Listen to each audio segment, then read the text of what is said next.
Yes! Hello, my beautiful friends, and welcome back. What an amazing day it is today.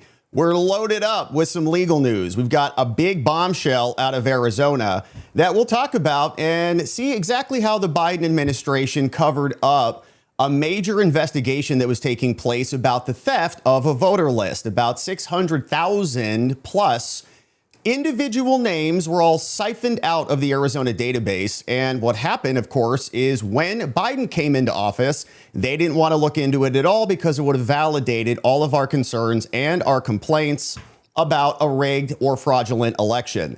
We'll then talk about some birthright updates. Yesterday, the president signing a couple executive orders on birth tourism and birthright citizenship with some very interesting delineations about who is eligible for it and who is not. Then we got some updates on TPS, a situation that we've been following for quite some time. We know the Supreme Court said specifically, you can't substitute your judgment, activist judges, for that of Homeland Security. They were doing it anyways, and now many of them are caving. Only a couple of holdouts left, but hopefully they start to peel off as well. We've also got a ballroom update. Trump saying we're going to go to the Supreme Court today. Two more activist judges now coming down and saying all of the building that you're currently doing needs to stop. And I guess unpack it all brick by brick and bring it back down to the ground. But Trump's going to SCOTUS and we think he's going to win. We have a fiery dissent. We're going to take a quick look at the judge's actual order in a 2-1 decision and then spend some more time on the dissent. Then we've got a Fauci update because Fauci's wife is buckling under pressure. She's out there after the criminal referral went over to the DOJ yesterday, and she's flipping everybody off because she's so mad and irritated about what went down. And of course, my friends, I am pleased to announce that we have a new baby in the Gouveia household. We birthed our son yesterday at about 10:40 a.m. He came out 8 pounds, 1 ounces. My incredible wife is incredible. And it was an amazing scene to have this baby emerge. Your boy caught the baby. We activated the baby. And of course, the baby is doing very well. So is Mama Gouveia in the house. And so it was a beautiful day. His name is Canon James Gouveia. Put some thought into that name. Curious to see what you think about it. And we're very excited about it. So everybody's happy. Everybody's healthy. Right now, baby Gouveia Canon James is up there with his gammy, and they're having a good time hanging out while we come here and attend to some business. And it was a very active night, I will say. He's as loud as his father is, and we got to hear a lot of that. So it was a beautiful, beautiful experience, and of course, I'll have a lot more to say about it, but we have just a lot of thanks to send to you. You guys were extremely supportive, and you sent a bunch of prayers and a bunch of love and some energy into the room with us. We felt it, and it really couldn't have come any better. And so it was a beautiful, beautiful experience, and of course, we'll talk a lot more about that. But I just wanted to say thank you and just let you know, Mom is doing well, baby's doing well. We've got Grandma in the house who's now spending time with little Cannon, so we can attend to some business here. And we'll debrief some more of that at the end of the show. But we've got some business to attend to here today. And so let's get right to it. And thank you, friends. I really, really appreciate it. So does Alexis. And she wanted me to say thank you so much for all of your support. And she'll be making an appearance at some point, but she's still recovering after a birth. And if you've never experienced one, it's a doozy. It's a doozy. And she was amazing. So love you, baby. Thank you for everything. We've got a beautiful show ahead and a beautiful life ahead for our new child. So now, without any further ado, we'll come back on all of that, of course, and see what you have to say about that. And I think I have a photo or two that we can share and take a look at your boy and this little creature. So we've got some awesome news to attend to today. So without any further ado, let's get right to it as soon as we fix this desktop situation, because apparently this didn't want to fix here. And now we're back. All right, so here we go. Starting at the top, lots of stuff. So we're going to go quickly today because we got to make sure we attend to all 5 of our topics today. Lots going on, and there were a bunch more items that we couldn't even get to today. But here's what we've got starting out the day, and a big one. Bombshell news out of Arizona. Remember how they told us that the election in 2020 was the safest and most secure ever, and any intimation that there was anything that went wrong was all put by the side, and you were not allowed to even talk about it. If you did, you were called a conspiracy theorist, and worse, they actually were charging people for saying that there were problems and maybe something should be done about those problems, like actually have Congress pause the official vote tally and look into the fraud that was being alleged all over the country. Now we're seeing that the FBI under President Trump is confirming that there was an investigation that took place. You see, Kash Patel signed off on this one, and he is breaking down essentially what happened back in 2020. And the story's wild because we've got 633,000, that's a big number, voter registration files that were all hacked by a hacker in Arizona in a place called Fountain Hills, and nobody charged him. Okay, they went through, found the documents, got a confession, identified who this person was by his IP address. Whole thing was investigated, but nobody did anything about it. And it's insane. Your boy's a criminal defense lawyer licensed in Arizona, spent a lot of time there representing people charged with crimes. They will charge you for stealing a candy bar, but apparently they're not going to charge you for stealing 633,000 voter files, siphoning them out of the database. Here you see the White House was bringing attention to this. We've got all the documents queued up, including the original FBI opening and closing materials, a 302. We've got some emails and a bunch of things we'll get to. But they posted a new release on election integrity. Shows that Arizona's largest county had a major election data breach just days before the 2020 presidential election. And I remember here spending time with you, listening to Chris Krebs and CISA and all of these other people who came out and said nothing like that happened at all. Everything was safe and secure. How many times did they say secure to our faces? Turns out it wasn't. A self-described hacker bypassed security and stole 633,000 voter registration files, but the Biden DOJ declined to charge him. And of course, if there is no charge, then we can't really see into the case. It's all done. It's all closed. And so we can't articulate what may have been done with these files because nobody ever prosecuted it. Now, we know that there were cover-ups all over the nation. This is a big one. And Arizona was a swing state, obviously. Biden won that by about 12,000 votes. And you could articulate various theses about what they did with these files. Over 500,000 of them. Let's say that the Chinese who were bringing in the fake IDs, allegedly, through Detroit, Michigan, we saw that those IDs actually worked, right? You could take those IDs, scan them, they were legitimate.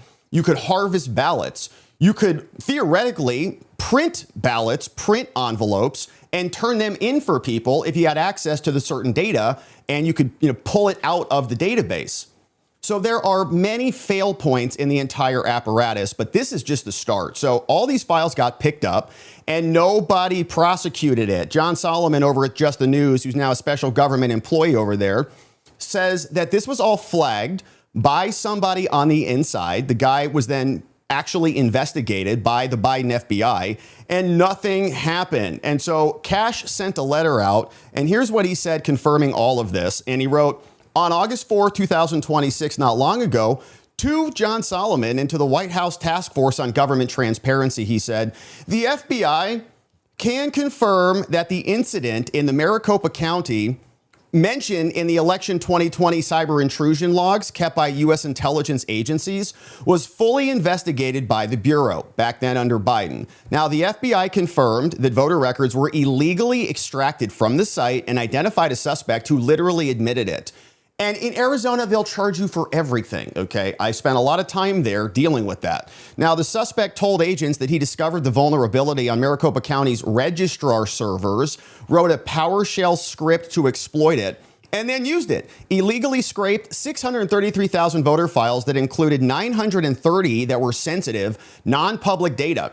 He kept the files stored at his home, but then destroyed everything shortly before the FBI raided his home in Fountain Hills, Arizona. And so no one knows what's going to happen because the files are gone. Deleting the evidence so that nobody can see exactly what happened or what he got. We don't even know what he siphoned off exactly. The FBI spent significant resources solving this cybercrime. The U.S. Attorney's Office for Arizona, the Arizona Attorney General's Office, the Maricopa County prosecutors, the Arizona Attorney's Office, and the Pinal County Arizona Attorney's Office, so 5 different entities, were presented with the findings and all declined to prosecute this matter. Insane. 5 different agencies, this dude stole voter files, including 930. Maybe you say, oh, well, he just got public data that, we would sell him anyways.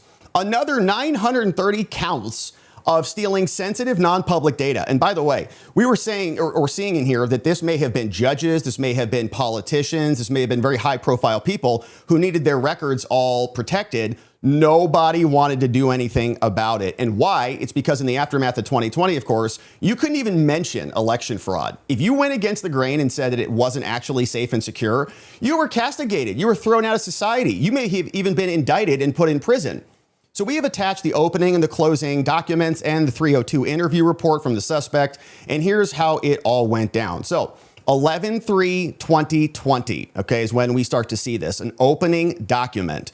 Election is just moments away. They told us safe and secure constantly. Not really.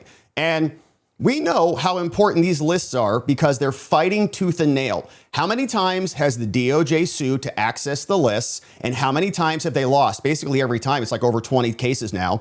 And every time that they get a response from one of these blue states or Arizona or even some red states, they say it's about privacy. You can't have our files because it might undermine the privacy of the people inside the files. Even New Jersey is saying you can't have evidence, federal prosecutors, about people who committed federal crimes. Happened right now, happened just weeks ago. We got 400 people who allegedly voted in elections, and all that is being confirmed by the actual state governor. She says, I'm not giving you the information because it's private and I don't want you to have evidence about the criminals. That's what we're dealing with. So then here's what we got. On November 2nd, 2020, redacted with the Maricopa County Recorder's Office. And who was running that? Stephen Richer back then, right? He lost, ultimately got replaced by Justin Heap. Stephen Richer, on his way out, changed the entire office to divest Justin Heap of any powers. And now they call the FBI. And Stephen Richer was one of the guys who came out after 2020 and said everything was perfect. They knew that their files got stolen and all kept quiet for years. They have no honor, and they're just garbage people. Phone number also here, provided a tip through the Arizona Counterterrorism Intelligence Center, documenting an attempt to scrape voter registration information. Turns out it wasn't an attempt at all. Somebody got on the phone and talked to this person saying since October 21, 2020, so not just days before, but October 21, an intruder was able to obtain registration data from a public website. Someone called and stated an intruder set up a PowerShell script that resulted in the exfiltration of 633,000 voter registration files, determined that the voter information was accessed by logging GET requests through the website. Now, approximately 930 of those records were sensitive voter information, domestic violence victims, judges, law enforcement officers. That's a crime times 930 at the least, and at the max times 633,000. Now, Blank stated that there were no special markings or indicators that would alert to the fact that certain information was sensitive. The information obtained included everything: full name, voter ID, party affiliation. Blank noted the information did not include the social numbers. Now, someone else stated that the website was, quote, poorly written, and the intruder was able to inject an ID number into the URL. Doing this allowed the intruder to bypass authentication and access the voter's info. Normally, a user would enter a known last name, date of birth, street address, along with either the last 4 of their social number, and all of that would happen before they get the info. And I believe I've used that website. So you go there, enter your info, it will see, did your ballot get accepted or not? The website then would provide an ID number attached in the URL after the voter's info was verified, but the intruder here just wrote a script, kind of like an automation, where ID numbers were automated. Just start at like 000001, work its way up, and just kind of ping whatever it spits back out. It would go through an automated order in sequential fashion and then just pull the data. Blank explained that the voter registration of 633,000 people was all exfiltrated to one single IP address. Then on November 2nd, the Maricopa County Recorder's Office was made aware that their polling website was not accessible. Someone commented that he observed a spike in traffic at about 4:17 p.m. Blank eventually configured a firewall to filter traffic through Cloudflare, which is basically a internet service provider, like provides DNS and connects websites across the interwebs. This helped to mitigate and enforce traffic rate limits to this website. And the agent says, Blank could not state for certain whether the data exfiltration and the increase in traffic were related. So maybe this guy did it, then other people did it, and that's what caused the big spike. Okay, so 11/3/2020. And we were all saying there was some weird, funky stuff going on in the election, and they said, you're liars. Okay, stop talking about it. So we also then saw that there was another document right here, which explains more. This was on 11/9/2020. So they sit down with this guy. This is a 302, which is an interview summary, and they ask him some questions. So blank, blank, date of birth, blank, cell number over here, email address, Google Voice number, was interviewed at this location. After being advised the identity of these agents, he gave us the following. All of this recorded. Election's over. Now, Joe Biden won. Arizona flipped. They called it at 5 o'clock. This interview was audio recorded. Now, the below is a summary. It is not intended to be a verbatim account, doesn't memorialize everything. Communications were recorded after about 30 minutes. The audio recording stopped. Oh, no. That's terrible. So we can't validate what was said. Weird. So therefore, this interview summary captures information obtained from blank with and without audio. Oh, isn't that just something? Incredible. Follow-up questions were asked of blank several times throughout the interview. He gave clarification. The recording captured some partial responses from blank where he later provided more details after the recording stopped. Incredible. So blank and his wife lived in their residence since approximately 2018, and he worked for himself. He was fixing computers, installing cameras, and more. Then after moving to Arizona, he got employment at this place where he was doing website support and other things. And also moonlighting on projects. He was making, about $100 per week on this side business. Now, blank utilized his community's Nextdoor app to share election and voting research. He also used this site to provide accurate information on the voting process, to share websites and statutes and other records information, all on Nextdoor. You know that app. Blank also copied this info directly from the website and pasted it into a boilerplate format used on the Nextdoor app. The Nextdoor app was used by more than 900 people, and the content in this forum was maintained by 6 moderators. Shout out to our mods out there. Now, around September 2020, Blank first discovered a vulnerability in the recorder's website. He went in there, he entered his own information. He said, well, this looks like an unsecured URL. My voter ID was in the URL.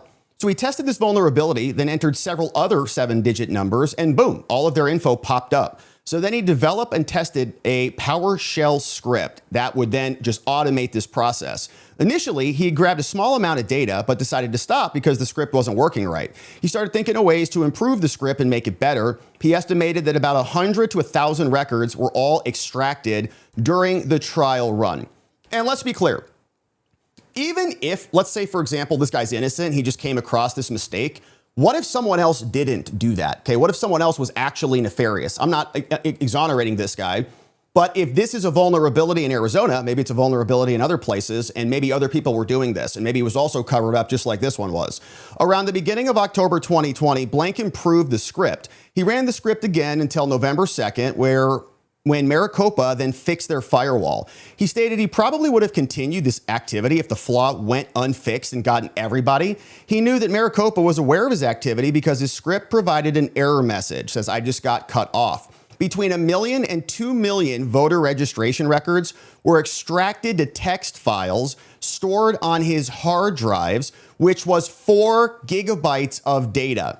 Okay, so actually, it may even be higher than 633,000. 1 million to 2 million.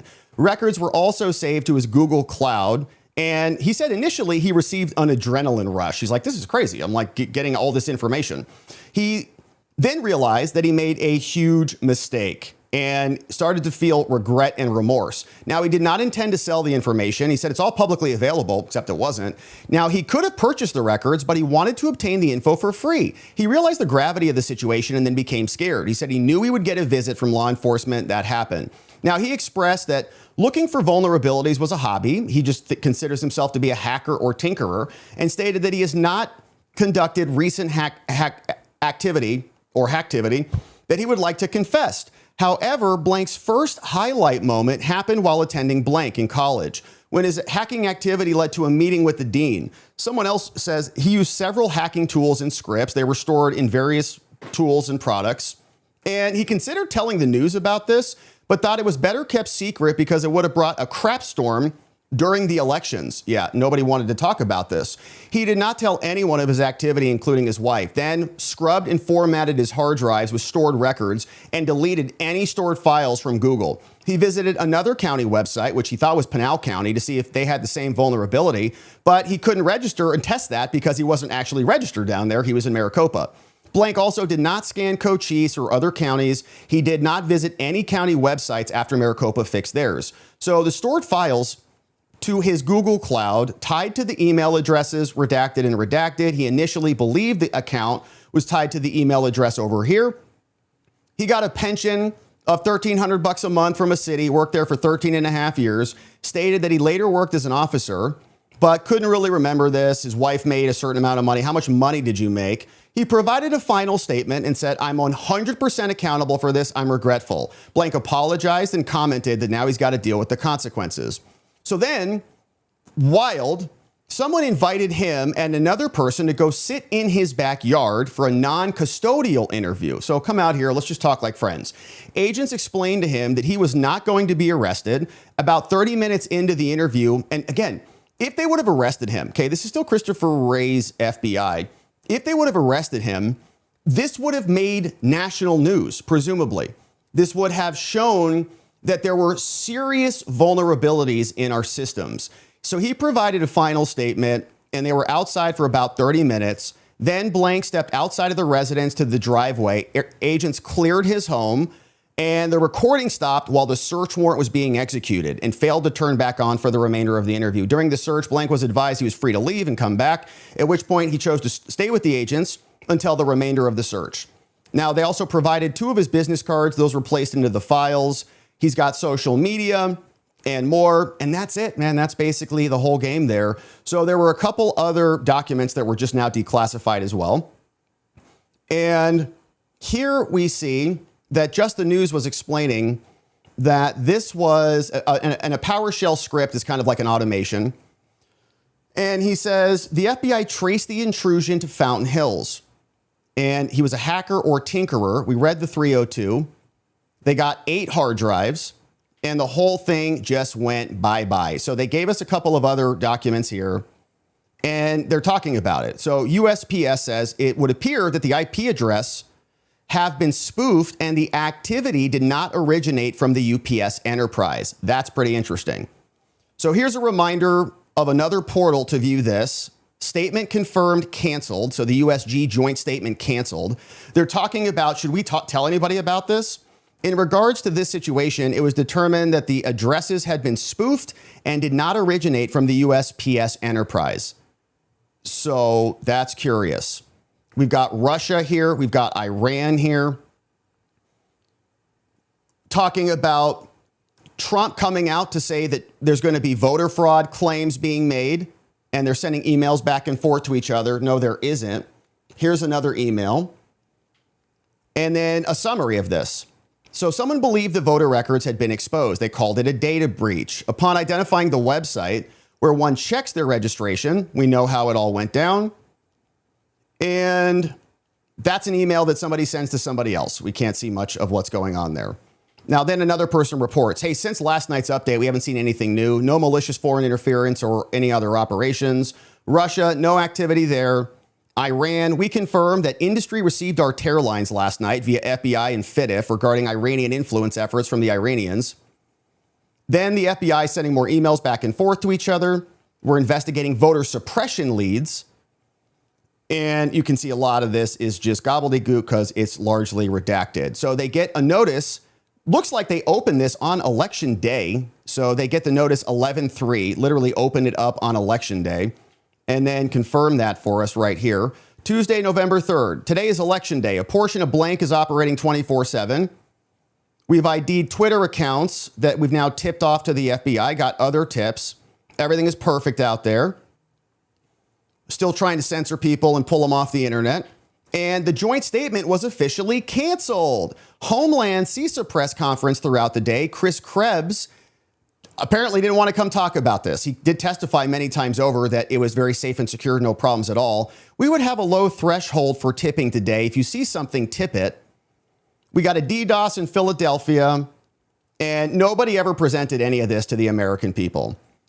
Several counties down in Georgia, expecting those to be back up. There was some ransomware in Florida.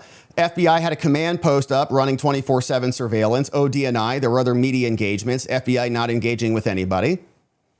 And a lot of that is still very duplicative. Here's another exchange. Hi, good morning. Just checking in. Nothing from us. Morning, nothing here. Good morning. Been tracking this all day in the chat. Nothing new to add. Okay, thank you. No one wants to talk about it. Here's one. So FBI got a report that 600,000 records were taken. There was another report about suspicious calls, but nobody communicated that to anybody at all. All right, so a lot of these are just emails back and forth, as we can see. Details on press questions. They're talking about voter intimidation, talking about IRA, cybercom investigations, and not a lot more in here. Okay, so FBI sending emails back and forth to themselves. Then they close the whole thing out. So this happened much later. You can see on 5/23/2023, this was the closure document. And now Biden's firmly brain dead in the Oval Office. And so they close this out very quickly. They say, okay, on November 2nd, Maricopa called the FBI Phoenix about all of this. 930 sensitive records all pinged. Then on November 5th, after the election, we got a search warrant. And we told the guy, you're not under arrest. He admitted to using a shell. He got scared, deleted everything. We served legal process on the bank accounts and the social media accounts. We analyzed devices from his property. Analysis indicated that he developed a shell, and the agents found nothing. No indications of a domestic or foreign influence on his actions at all. So just some random hacker. So then we presented our findings. Okay, the investigating FBI agent presented her findings to 5 different places. The U.S. Attorney's Office, the federal prosecutors out of the District of Arizona declined. FBI went to Maricopa County. The local county prosecutors declined. They went to FBI Phoenix, and they went to the Arizona AG's office, declined. Then they went down to Pinal County Attorney's Office, declined. And then finally, investigating agent presented to the Pinal County Attorney's Office and also declined. So 4 or 5 declinations. And now, since everybody declined, all evidence went back to the original owner or has been disposed of according to FBI policies. Nobody knew anything about it. And the theft of 600,000 plus records, all just in the dumpster fire of the 2020 election, never to be seen again until it's all confirmed. And so very troubling, very concerning. And as I've mentioned a couple times here, you steal anything in Arizona, you're going to get prosecuted for that. And except apparently election records. And you can just kind of go free and everybody will look the other way. Nobody wants to touch it with a 10-foot pole. So here's more. John Solomon broke the whole story and he's now a special government employee. Here's what he had to say about this. In my role as the White House chairman of the White House Transparency Task Force, we released some new documents. What do they show? Arizona's largest county suffered a significant breach of its election data in the days before the 2020 presidential election. Yep, the one that they called the most secure wasn't. Well, how did it happen? A self-described hacker foiled security and scraped 633,000 voter registration files from Maricopa County's website. The Biden Justice Department, by the way, the FBI then solved the case. They actually went, they got the guy to confess. They found the hacker who took 633,000 files and they got him to confess. And you know what? The Biden Justice Department, the Arizona Attorney General's office, and 2 local prosecutors would not charge the man with a crime, even though it caused the Maricopa County system to go down for a period of time on election, in that final hours of election day. We learned about this because it was recorded over and over again in a cyber intrusion log that was kept by U.S. intelligence agencies. And then we went to the FBI. The FBI was kind enough to get us the documents. It is pretty remarkable. Think about this. This is all playing out in late 2020 to early 21. At the same time, the Biden Justice Department doesn't want to prosecute someone who admitted penetrating and compromising an election system and stealing voter registration files, your and my type of data. By the way, some of very sensitive data. They were charging people with trespassing for going into the Capitol on January 6th. Same Justice Department. Think about that for a second. All right. One thing is certain from this, when you take all the things that we've exposed last year, Iran hack, China hack, Maricopa County hack, the vulnerabilities of the machines, the Venezuela hack, we can say one thing for sure. We promised the sugar pill we were force-fed in December 2020, that the 2020 election was the most secure in U.S. history. A direct quote from Chris Krebs. Not true. Not true at all. And think about this. If it is just a checking website, if it's the same website that I believe I've used, we, mailed in our ballot at one point, I think back during COVID, maybe the 2021, and we were checking here together. I think we were actually saying, oh, look, my ballot got counted. I said I filled it out with a Sharpie. This is going to be the Sharpie that saves America because, our ballot was going to be dispositive. Turns out that didn't really work out all that well. But if it is just a website where you can see whether or not ballots were received, so you fill in your name, you fill in your ID, it says, oh, mail-in ballot delivered. Okay, so we now can check you off the box. All you need to do ultimately, if you've got, let's say you can add a couple of these things together. You've got fake IDs coming in overseas so that they actually work. You've got ballots that are being printed that we saw. There were many reports that there were pristine ballots, and there were even videos, whether they're accurate or not, from China that looked like they were printing actual ballots. You've got the possibility now that the voter lists were also hacked. So IDs, ballots, hacked lists. Now you've got somebody who can validate whether ballots had been received. Okay, so whether that is an open file or a closed file. Part of the idea is that they're not going to accept two ballots, right? If you have somebody who voted legitimately a ballot and then a fake ballot comes in on top of that, then it's not going to trigger. Or if you send in a fake ballot and then a legitimate ballot comes out behind that, then the person would say, oh, my ballot got rejected. What gives? I didn't vote. And then that might trigger somebody to say, an investigation needs to be done. But if you find low propensity voters and go through 1 million records and you find a bunch of them where there is no vote on file, now you can just fill out a vote in that name and send it back in. And the other argument, the fail-safe check on that, is signature matching. But we've covered study after study here and gone through various reports that show that signature matching isn't even legitimate, largely. They turn down the accuracy on all the algorithms, and it's not a human looking at them in many cases. It's just a machine. And they turn them down so they don't get rid of false positives. So the signature is kind of like an honor system. It's not actually validated in many ways. And in other states, like we saw in California when we read through their rules, it takes like two people to come in and turn your key to disqualify a signature with a high standard. You got, well, it's definitely 100% not the same. And other states allow you to just mark a ballot, essentially. So you start to add these various components up and you see it's not secure at all. Each layer of the security can be defeated very simply, not even complicated. And so maybe this person was just probing the list. And if he could do it, that means many others could do it. You could say, these people have not voted yet, so we're going to send in ballots in their name. They'll all be counted and nobody will be the wiser. And once the fraud and the theft is ultimately discovered, nobody prosecutes it anyways. And the FBI turns it over to prosecutors. They all sat there like bumps on a log and said everything was completely secure. There's nothing to see here. Turns out there was a mass fraud and a mass theft that happened right in Arizona, a key swing state. So this is a good delivery. And once again, the bums in the media and these prosecutors who were supposed to be accurate and honest and acting with integrity, they all kept quiet about it because the pressure from the outside was you can't say anything about election fraud. They'll come after your license. They'll get you fired. They may indict you and put you in jail if you're a little bit too effective and give the president a memo like Jeffrey Clark did. So they will say it's rare, it's secure, and all of those adjectives are getting defeated day after day. Illegal aliens are on the rolls. And now we've got entire lists being scraped off with simple scripts.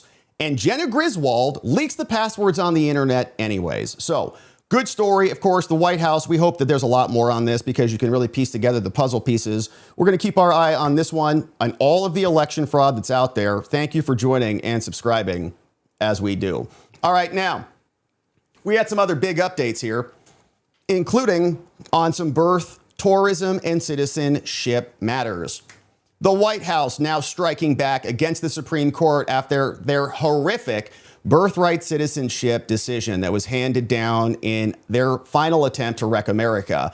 We've got two executive orders that just got handed down. You can see one of the men behind this is Stephen Miller right there, who will explain exactly what's going on. But we've got the documents queued up and the White House officially saying Trump is taking historic action to protect the value of American citizenship by ending the practice of birth tourism, saying the privilege of United States citizenship is a priceless and a profound gift. And so two orders were signed. Here is Stephen Miller explaining the basis for them. We had a very unfortunate The president explaining. decision in the Supreme Court concerning birthright. It was close, but a very, very unfortunate decision. So we're making adjustments because it's very unfair. This was done for a different reason. This was done right after the Civil War. This was for the babies of slaves. And what's happening now, people are building businesses around it. From wealthy people are building businesses around birthright citizenship. That's not the way it's supposed to work. It's a disgrace. They're buying their way in, and we're not going to let it happen. We had a very unfortunate... Not going to let it happen. And so two items came down. We'll get to them both. But here's the fact sheet that just dropped from the White House saying, today, Trump signed two executive orders to continue to protect the meaning and value of American citizenship after Trump versus Barbara, the horrendous decision from John Roberts and Amy Coney Barrett, saying the first executive order non-exhaustively identifies certain categories of children of aliens who are not entitled to birthright citizenship. Supreme Court wants to go through and have historical exceptions and identify things that were not actually allowed. We're going to codify that and put that in an order to make it clear across the nation, you're not a baby who's a citizen. The second order delegates authorities to the Secretary of State and Homeland to say no more birth tourism at all. We've seen and looked at the websites here. Have My Baby in Miami. Entire businesses set up. We had the hospital in Texas advertising in Mexico to come drop your kid here and get citizenship for $4,000 at a very inexpensive rate, likely subsidized by the U.S. taxpayer. Hospitals not billing $4,000 to deliver a baby. Probably a lot more than that. Who backfills the difference? We do. So here's what they wrote on the website. Now, Trump recognizes the privileges of U.S. citizenship. This is a sacred bond between the American people and their nation. It's everything. If citizenship doesn't really matter, does the nation matter? What's the point? The nation is the vessel for the citizens and carries profound rights, privileges, and responsibilities. On June 30th, the Supreme Court destroyed the country in their Trump versus Barbara case, and they extended the privilege to citizenship to children born to parents in the United States for whom no extraterritorial fiction applies. Insane. No allegiance, no jurisdiction. They're not subjecting themselves to the American jurisdiction. You could be an anchor baby literally flown in by a Chinese tourist to drop your kid off in Florida. That counts. Now, after Barbara, Trump says, the administration continues to guard against this. We've got malign foreign actors, and some estimates say the number of Chinese citizens that have done that is now 1 million, more than many states' populations in China. Aliens whom the Supreme Court recognized are ineligible are now officially codified. The admin upholds the integrity of our system by denying the entry of birth tourists who often work with these malign syndicates to evade immigration laws, and all who plan to exploit their temporary admission to get citizenship. So, as we know, Trump has been going hard on immigration, and it's been very welcomed relative to what we've seen from the Biden administration, who opened the floodgates. They were paying for plane tickets to fly people in here. We had tens of thousands of Haitians camping out under a bridge in Texas and more. Now, what we've done for 15 straight months, no illegal aliens have been released into the country. saying to date, the administration has also filed claims against 88 individuals who got citizenship but were ineligible for that, so denaturalizing them. Never, as far as we know, happened before in modern times to that scale. The Trump also admin has deported over 3 million illegals, including thousands for violent crimes.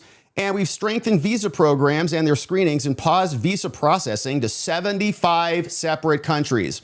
We've also terminated taxpayer-funded benefits for over 1.4 million illegal aliens improperly receiving public assistance and banned illegals for more than a dozen taxpayer-funded programs. We've reformed the citizenship test as well to better assess aliens' understanding of American history, government, and values, many of whom have zero of those values. Even if they can pass a test, how many have we seen here waving around their Mexican flags on the streets protesting for immigrant rights? How many Haitian flags have we seen, and so on?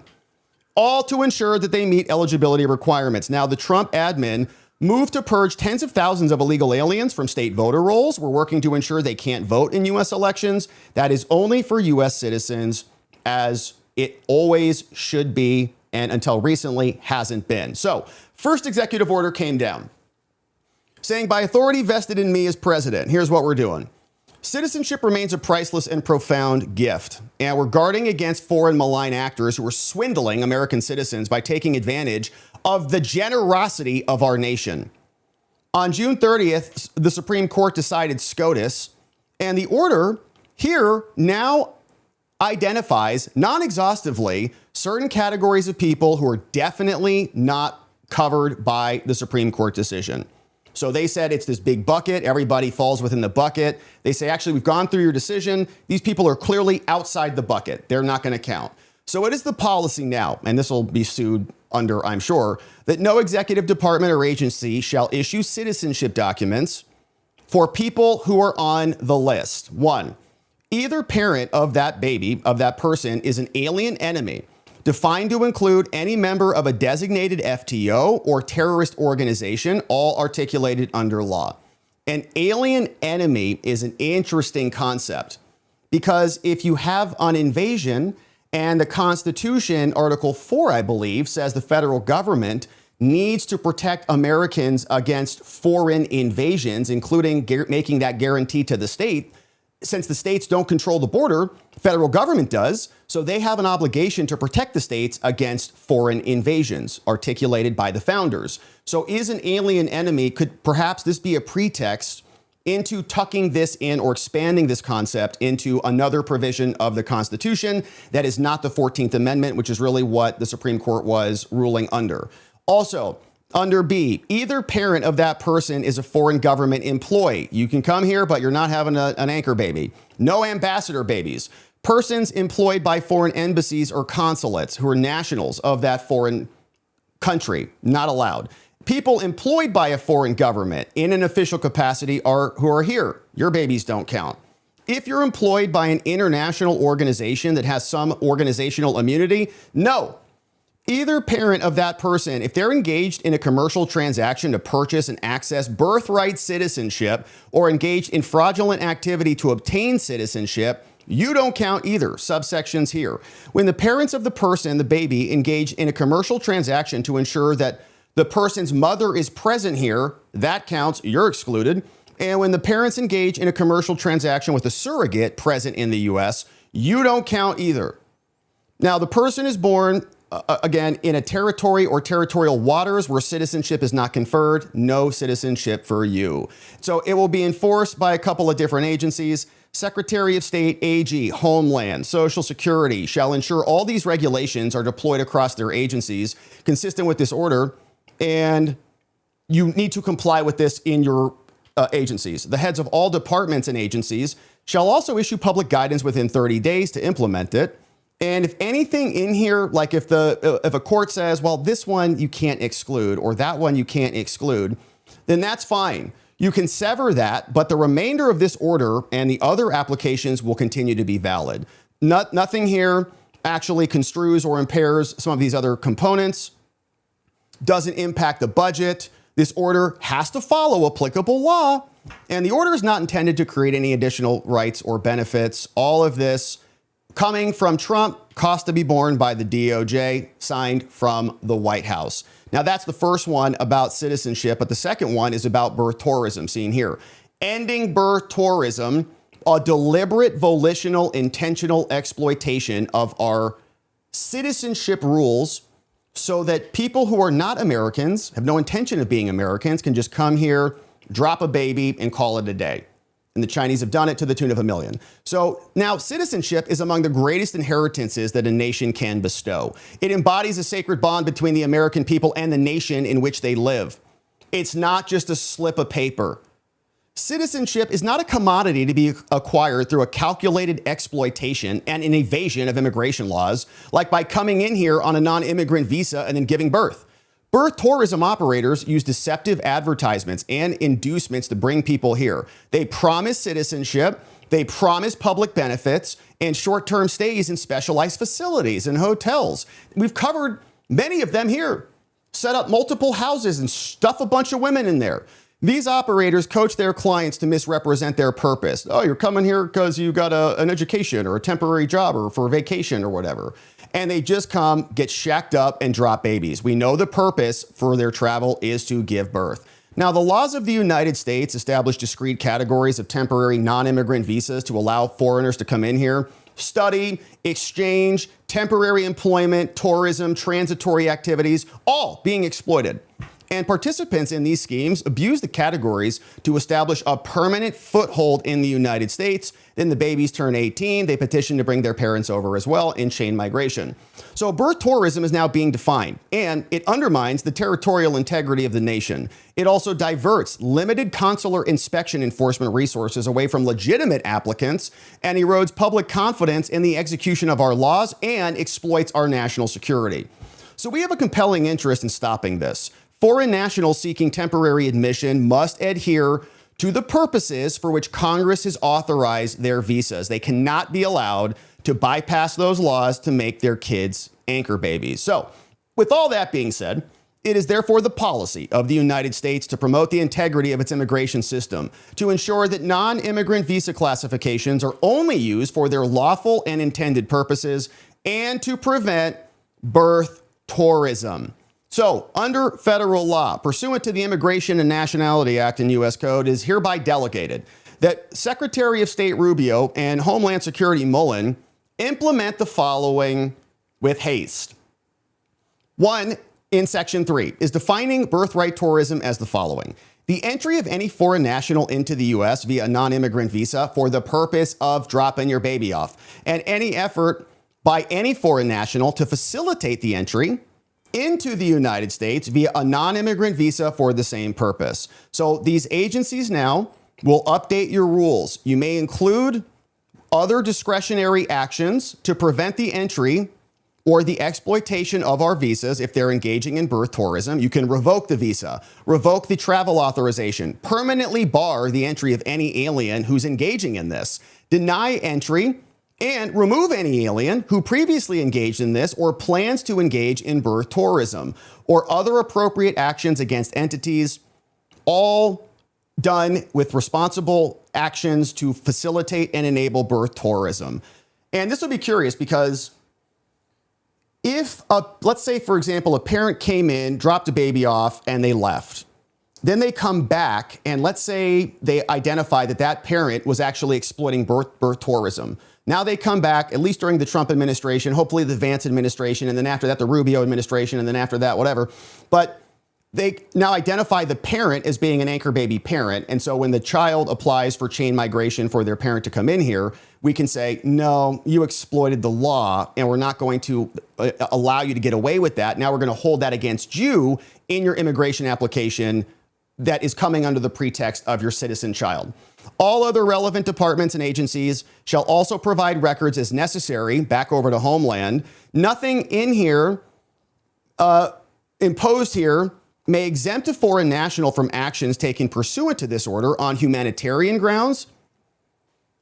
They may exempt. So there are restrictions here, but you may exempt this if it's humanitarian or in national interest and more. Otherwise, this doesn't create a new right. This doesn't impose other new obligations not contained in here. if some of it is held to be invalid, sever that, but allow the rest of it to go forward. So those are the two big orders that dropped. Of course, we would really like to see a new kind of expansion of this. In the original order that we just read, this concept of alien enemy can absolutely, I think, be expanded. And let's take a look for the specific language and see what we have here. Yeah. So Section 4 of Article 4, if we take a look at this one, the United States shall guarantee to every state in this union. This is called the Constitution, okay, Article 4. Says a republican form of government and shall protect each of them against invasion. Oh, yeah. And on application of the legislature or of the executive against domestic violence as well. So alien enemy, okay, alien enemies. Right now, it looks like it's being kind of narrowly defined here as FTO, foreign terror organization, and others, threaten, like terrorism types of limitation, is the alien enemy. But I would argue that people who are coming in to the nation with their foreign flags and who are essentially trying to take over the nation through population, as we saw. I think there was another story that 1/4 of all Mexicans live in the United States. You guys see that headline? I think we saw a headline like that. New data show, nope, that's not the one. I thought I saw a headline, I can't find it right now, but a lot, okay, there's a lot of them here. And there's a whole concept called, the Reconquista and more, that they're now taking land that America stole from them under the Treaty of Guadalupe Hidalgo, saying it's ours, you stole it from us, even though we paid them for it. And now they're gonna reclaim it back. So alien enemy, I think, is really alien invaders, and under the Constitution, that allows us to declare them accordingly, protect the country against them, disqualify them from birthright citizenship, and reclaim territorial control of America.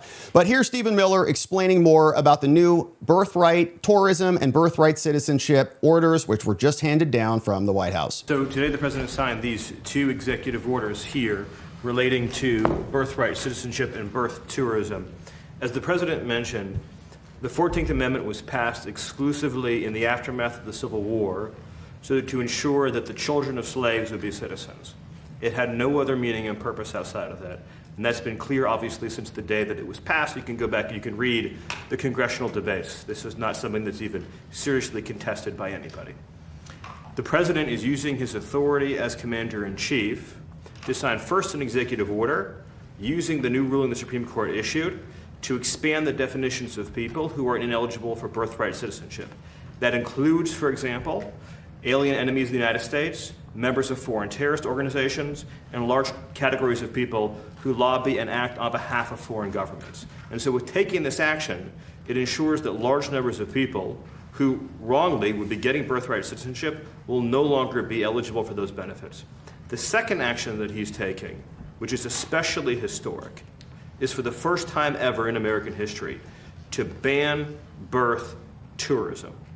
So I want you to really let that sink in. This has been something that people have talked about not only for years, but for decades. The idea that people come here pretending to be a tourist, pretending to be a visitor, saying they want to go to Disneyland, they want to go visit a monument or go to a national park, but the real reason they're here is to have a child, to make that child an automatic citizen, leave our country, and then have a U.S. citizen child. It gives them access under this broken system to welfare benefits, ultimately to the voting booth, and all the other rights and privileges that belong solely to Americans. So that practice of birth tourism is, as of the signing of this order, hereby banned. And what that means is that no one in the world is any more allowed to obtain a visa for this fraudulent purpose. It is probably, and President Trump has done many historic things on immigration, too many to list now, sealed the southern border shut, record deportations, record integrity, stopping foreign terrorist entry, record reduction in drug seizures, dismantling criminal cartels, dismantling the gangs, right? Everything he's done that has been so unprecedented. I would put this in the top 3 in terms of importance because it ends what has been one of the gravest and most egregious abuses of the American system, and it keeps American citizenship sacred. Absolutely right. Thank you, Stephen, for that. And I'm just fact checking myself right here. So Grok says the claim that 25% of Mexicans live in the United States is not accurate. They say that if there's 11 million Mexican-born people in the United States as of 2024, which is a lot, 11 million, if you believe that number, that would equate to about 8% of the Mexican population. They say down in Mexico, they've got 132 million people. So 11 of those is about 8%. If you think the number's double that, so maybe it's about 20 million, 22 million, that would be about 16%. And I would guess, though, if you added another generation, that number would go up as well. And very curious how you'd split that number. But it's a lot and it's too many. So all this is now happening. America's trying to reclaim its territorial integrity, and I think it's the most critical issue of our time. Quite frankly, if we were able to deport the non-citizens, the people who came in during the Biden invasion years, all of the downstream effects of that on housing, on food prices, on jobs, on healthcare spending, on school spending, the minimization of benefits that American citizens get because all of the cash is not available for them. We've got H-1Bs coming in and getting loans and small disadvantaged business and on and on and on. All the downstream effects of immigration would be solved if we fixed the territorial integrity of the United States. The administration is working to do that. And fortunately, we've got 2 new orders to assist. And so we'll keep our eye on these updates and more. And more specifically, see whether this little key phrase here, alien enemy, gets expanded to what it should be and what it should mean, which is under Article 4, Section 4, people who are invading the United States and who should not be allowed to have the benefits of their alien enemy invasion and be disqualified appropriately. Thanks for joining us as we keep our eye on this one. Now, speaking of immigration, and here's another one. Big wins in the fight to cancel TPS. And now we've got a scoreboard that just got dropped from the Homeland Security attorney called James Percival over on X.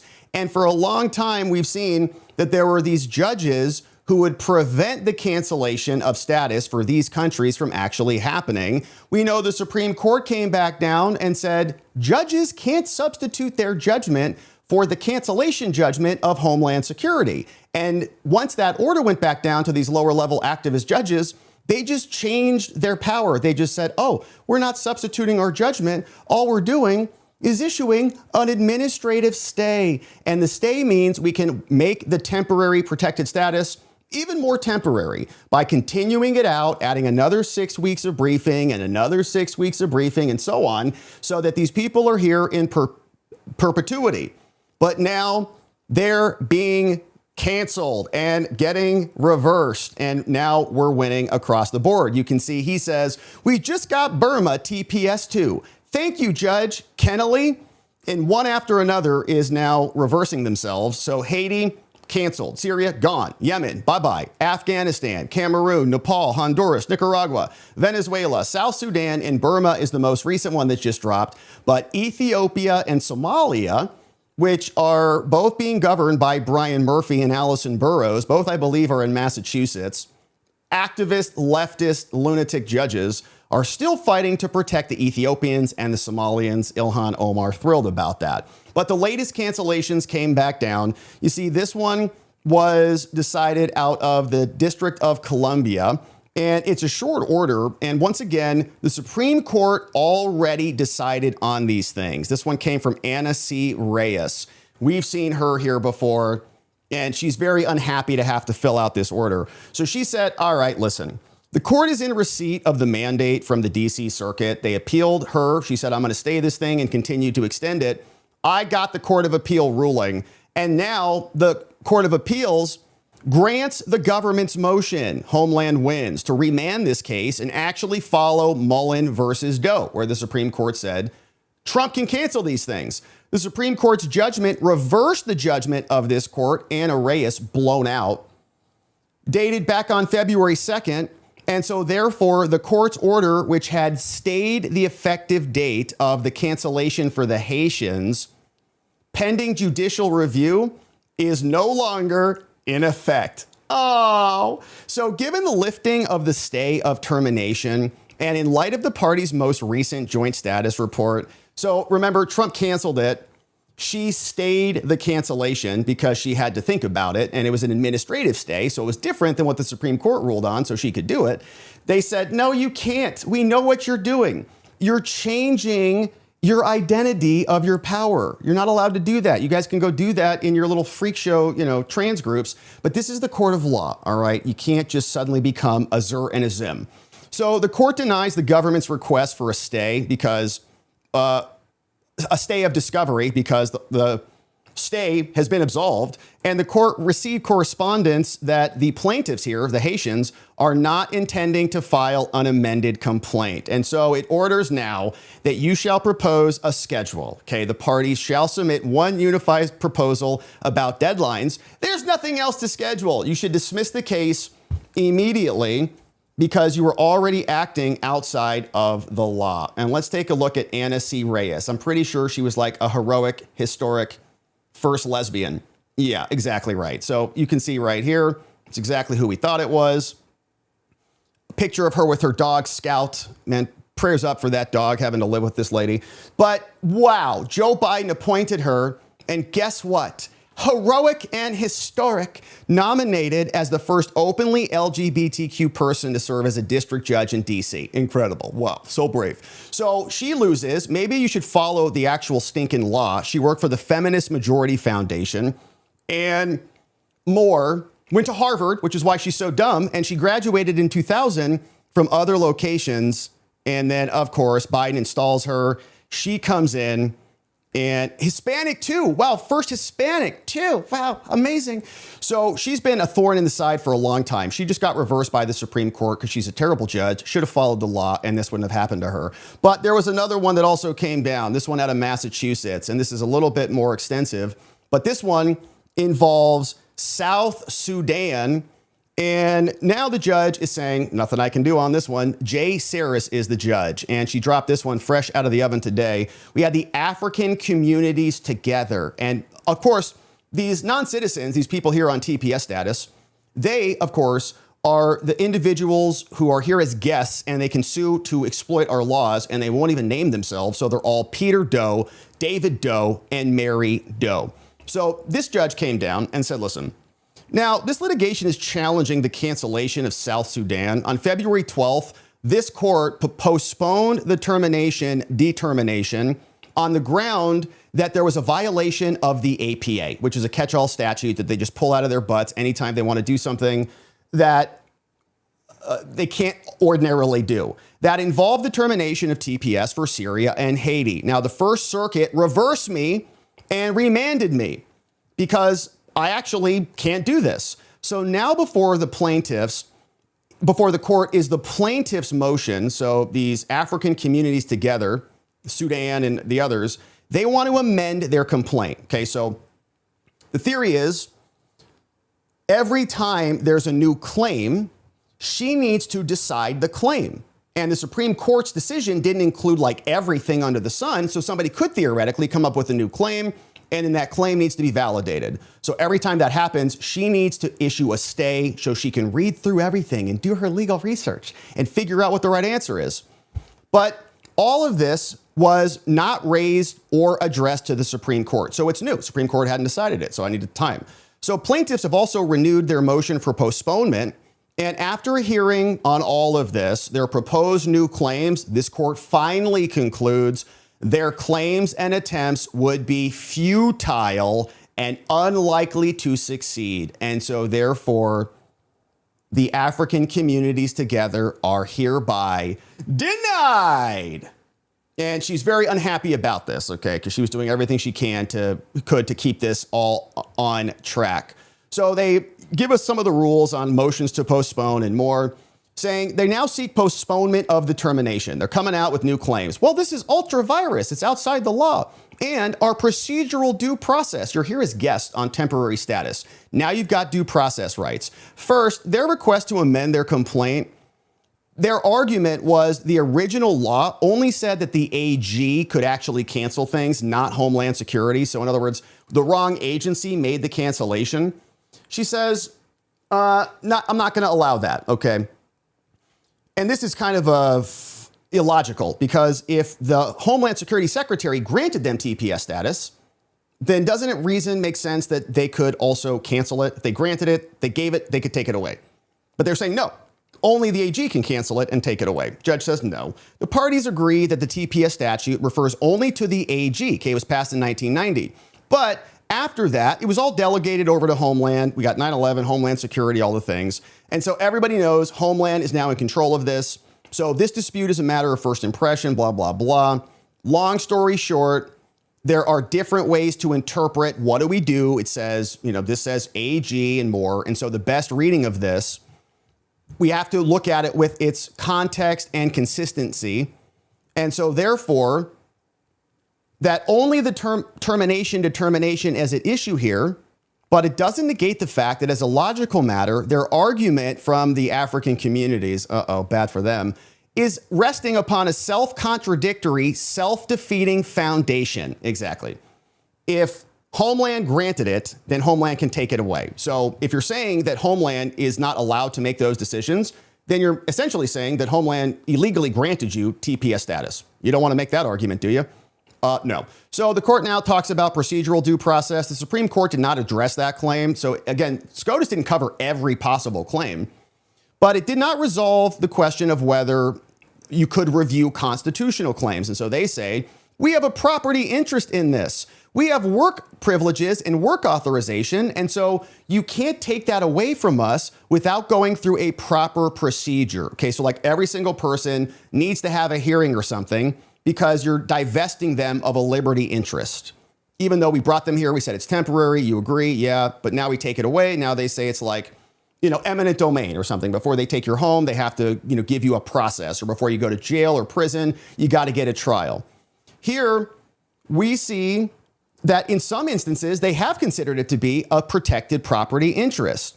But here, though, they do not assert that a denial of their individual benefits under the TPS designation. They bring a prochromatic challenge against the termination altogether, right? The idea is you're not making an individual claim. You're not saying that I'm here, I'm from South Sudan, I've got a property right, I want you to address this individually. No, they're saying the entire cancellation needs to be rescinded.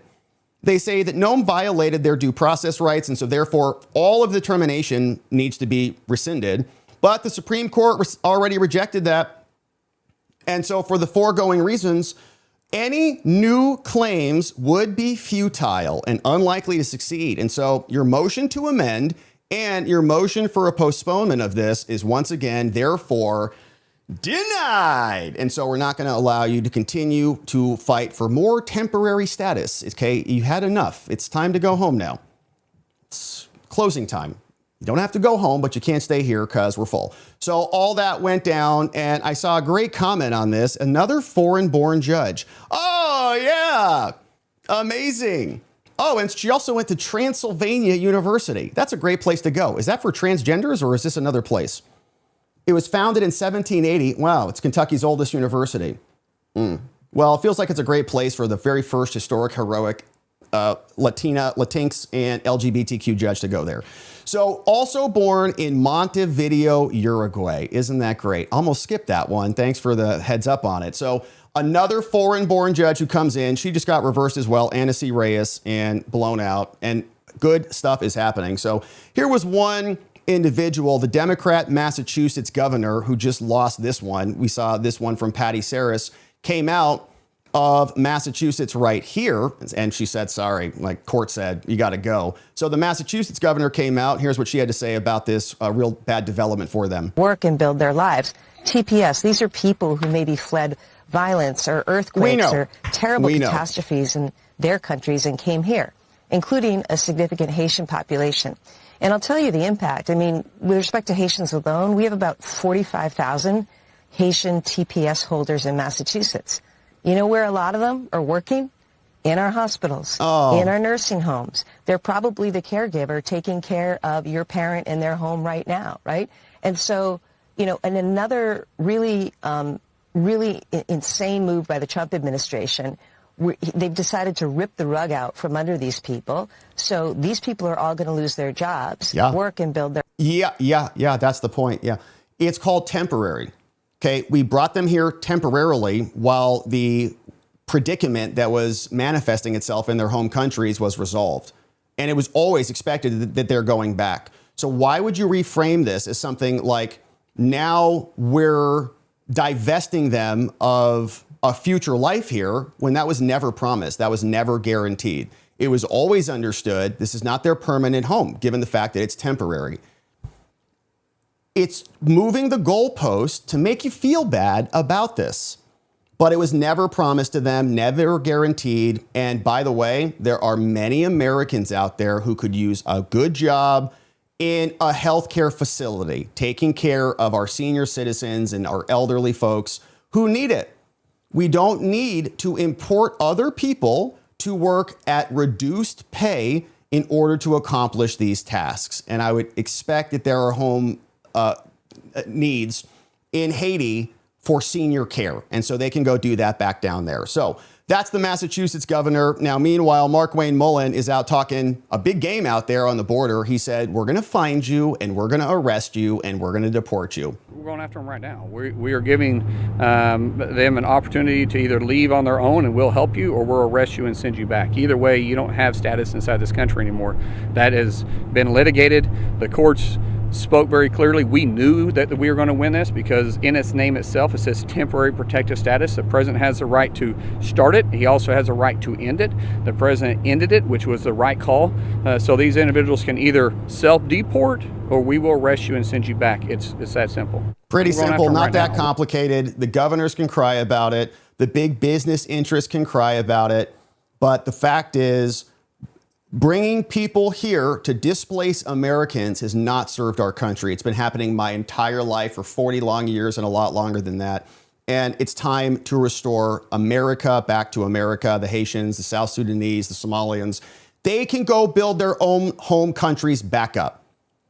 They love their home countries. They're amazing. If you criticize what's going on down there, you're a bad person and a racist. And so they defend it. They also wave their foreign flags around here on our streets. So go do that back home and have a nice life. So big wins out there, and the scoreboard continues. We're going to keep our eye on Brian Murphy, one of the worst out there, and Allison Burroughs, also from Massachusetts, doing everything they can to violate the Supreme Court and to impede the will of the American public who actually elected Trump and the new administration to do exactly what they're doing. So we're going to keep our eye on this one. Thank you for joining and subscribing as we do. All right, another update today on this one. And here's what we got coming from the White House. The White House now appealing to the Supreme Court of the United States. We have two activist judges who are saying the ballroom can no longer be built because some lady walking around the block doesn't like how it's going to look, and it might impact her preference on what she sees during these long walks in the park. But now we're going to SCOTUS to finally flesh this out through and through. And even though we got a bad decision on this, we have a fiery dissent from a Judge Rao who is explaining why the majority is dead wrong and why the Supreme Court is likely to side with him and reverse all of this for good. And then once that happens, who knows what Trump's going to build? Might build a trampoline pit out there or something for the good of the nation. But the two judges behind this are Patricia Millett, seen here, and Bradley N. Garcia. We'll take a look at their majority decision, but the White House is saying an Obama and a Biden judge just voted against our new military center. Not exactly the ballroom, but it's a military center now.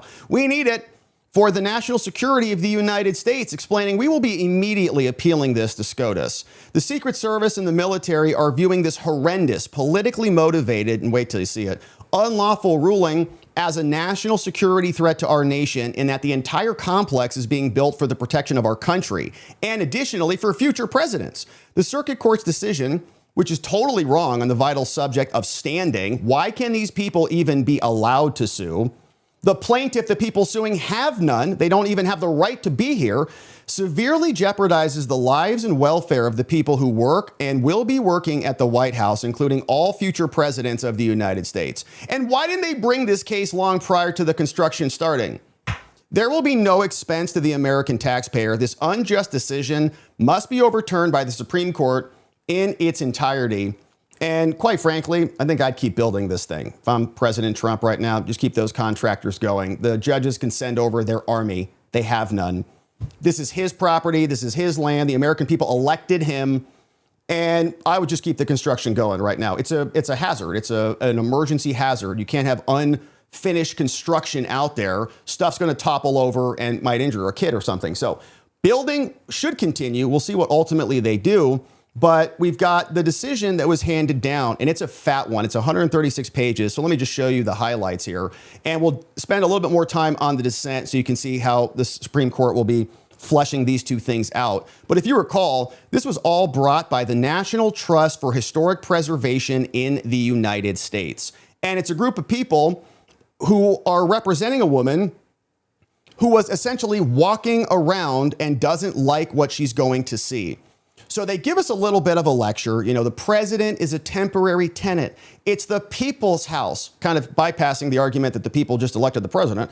So we're aware of no instance where the president has done something like this. And without permission, he bulldozed the East Wing.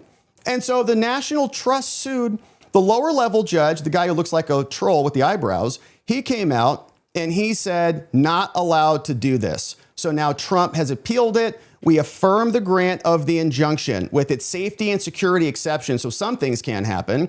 But the defendants now disclaim any explicit or implicit constitutional authority.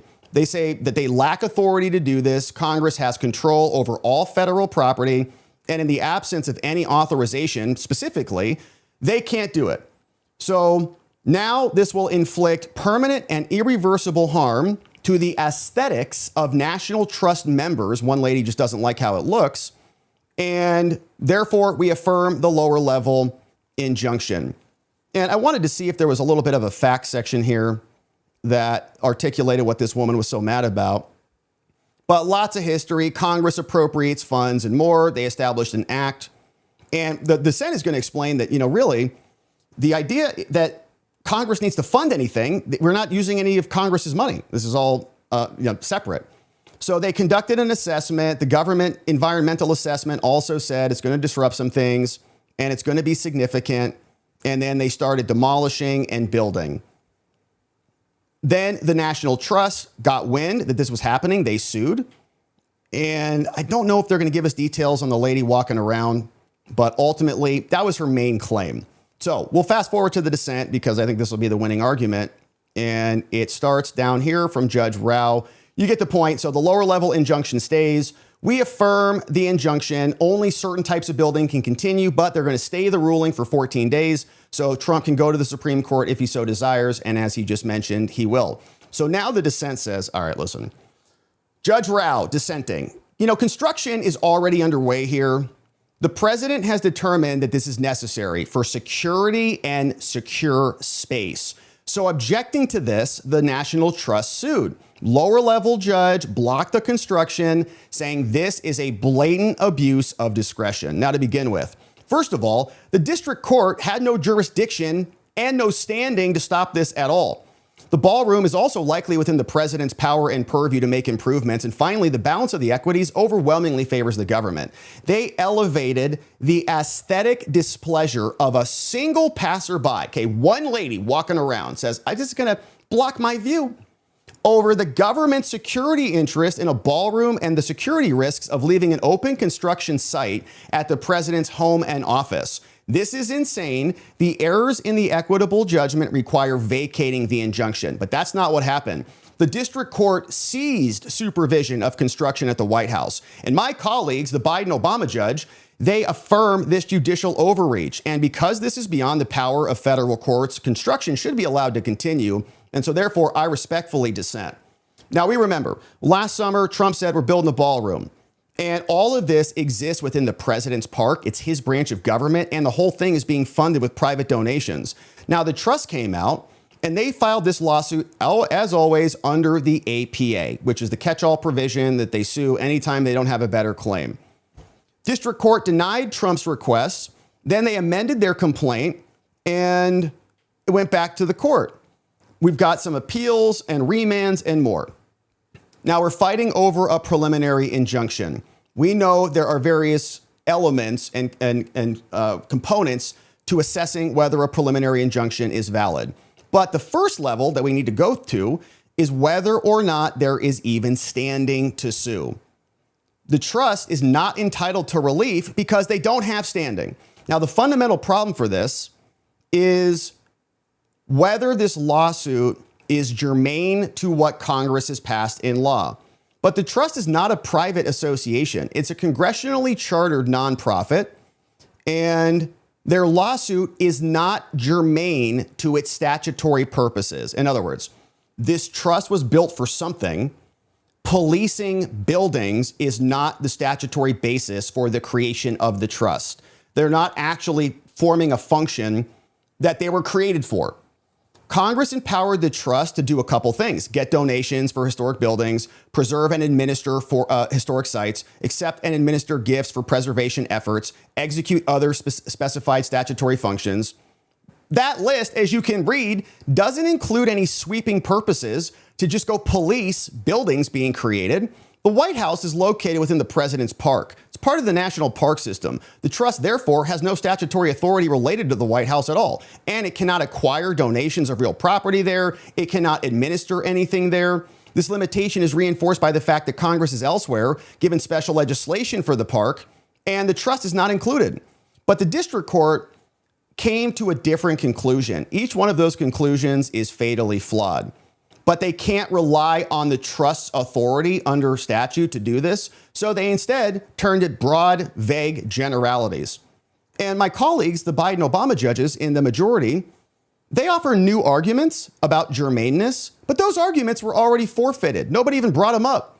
The majority concedes the National Trust is different than other plaintiffs, but then without explanation, they simply treat the trust as though it was a private organization. They're not. Now, although we have not squarely addressed this, it is fundamental to our order that creatures of federal law are limited by the laws that create them. They're made for a purpose. You can't just expand that into whatever you want it to be. The majority now tries to rely on the trust ownership of the Decatur House, a historic building in Lafayette Park. And so, well, they kind of govern that, so they can govern this. But their precedent, they say our precedents establish that they do have standing, but quite simply, they do not. Now, similarly, the trust identifies no member, even if the trust, you said, does have some standing or something because they're operating within their power. None of their members have standing separately.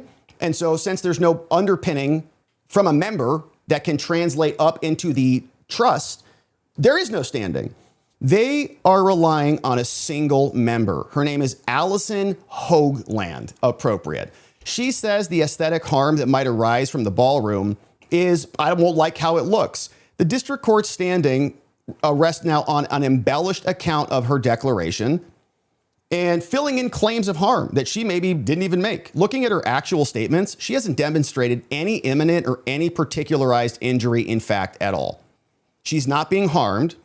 And when assessing aesthetic injuries, you really need to scrutinize what they're talking about. Anybody can have an aesthetic interest. You can go to Yosemite National Park and say, I don't like how this looks, and sue. It has to be particularized. There has to be something very concrete and specific. Otherwise, it's a generalized grievance, and generalized grievances offer no standing, as we know. Now, you must show something like you're going to use the land or you're going to use the sky. You can't just incidentally view something as being unpleasant. If you just merely pass an eyesore, you have nothing more than a generalized grievance and you have no standing to sue. Now, Hoagland came out. She said it's an aesthetic injury. It's speculative, though. And first of all, we don't even know if she's going to go on these little walks. She doesn't live there. It's not blocking her line of sight or something. or whether it's imminent or just a generalized injury from driving by. Either way, she lacks standing. Now, if her injury is to her specific use and enjoyment, the district court and the majority say she fails to demonstrate her harm is imminent. In her declaration, she does not state any concrete plans to actually use and enjoy the park. She details her academic credentials, which means she's an idiot, and her past academic work and historical preservation efforts, but nowhere does she say that any of that requires her to look at the ballroom. Instead, she says that, quote, she expects to travel to the area around the White House about once a month to attend functions at neighboring buildings. And these are assertions about a future use of the park. Those are tenuous at best, don't satisfy anything that would show an imminent aesthetic injury. Now, if this is instead incidental because she finds it displeasing, her harm is imminent but not particularized. Her declaration merely says that about once a month she's going to walk by. She anticipates being impressed with it but displeased. So it will be impressive, but I'm not going to like it. These allegations mirror those in other cases. These are eyesores. And this objection could be made by anyone who's traveling to the White House. It's a generalized grievance. There is no standing here. And so because this declaration is plainly insufficient, there is no basis for a lawsuit. And courts may not manufacture this either. You can't turn that into something that it isn't. She simply does not make anything like the statements that the court is attributing to her. Her ambiguous declaration does not satisfy a demanding standard. And when seeking a preliminary injunction, you can't gloss over this and then dive into murky evidence in order to create standing. And so by allowing this to happen, you would permit adjudication on something that some random person just thinks is unsightly. This is unprecedented and limitless of an interpretation of standing. And in some, she makes a clear showing that she has any need for a preliminary injunction and has failed to demonstrate that she's got standing at all. Now, the construction of the ballroom separately is within the power of the president's law, as you see here by prior cases. And the district court made a mistake in saying the trust will win. They're not going to complete this Hail Mary pass on this. Supreme Court has already maintained ultra-virus review is a narrow exception to this rule of judicial review of executive action. And their claim boils down to something that is not even sufficiently explicit. But in any event, their arguments fail, and other actions and areas of the law allow the president, specifically Section 105, to take care, to maintain, to repair, to alter, to refurnish, to improve, to air condition, heating and lighting. All of it's in the law. The ballroom qualifies as a literal improvement under the law. Goes through the improvement definition. We all know what it means. You take down an old building and improve it with a new one. And so all of that, again, is appropriate. This is lawful. It's now going to be improved for foreign dignitaries and guests. It's going to increase capacity. It's going to enable direct and other processions, add security, hosting capacity, and more. And the funding is not even coming from Congress. So part of the argument is that Congress didn't appropriate any money for this. But improvements may be funded by other appropriations. It doesn't have to come from Congress. Here, the gift statute authorizes donations. Trump is following it. Now, I recognize that there is another step to this, but my colleagues are trying to fill in the gaps. This court does not even reach the issues here. And this court has declined to uphold a preliminary injunction based on a legal theory not embraced by other courts in a prior case. And so in sum, it's authorized and the government has a much better reason to get this thing done. We've already started building it. You guys are abusing your discretion. And we've got a lot of evidence here, okay? Secretary of Army, Army Corps of Engineers, Secret Service, many others are saying the aesthetic harm on one side of the scale versus the security components that we need here, not even close. One outbalances the others dramatically. This is going to provide, for example, a 360-degree perimeter to safely protect the president and the family. Every day this is not done actually exacerbates the threat. Army has come in, talked about it, and many others explaining the same. And so the equities here turn in favor of the president. And the government has made their showing, and not allowing this to continue is an abuse of discretion. So it must be built and should be reversed immediately.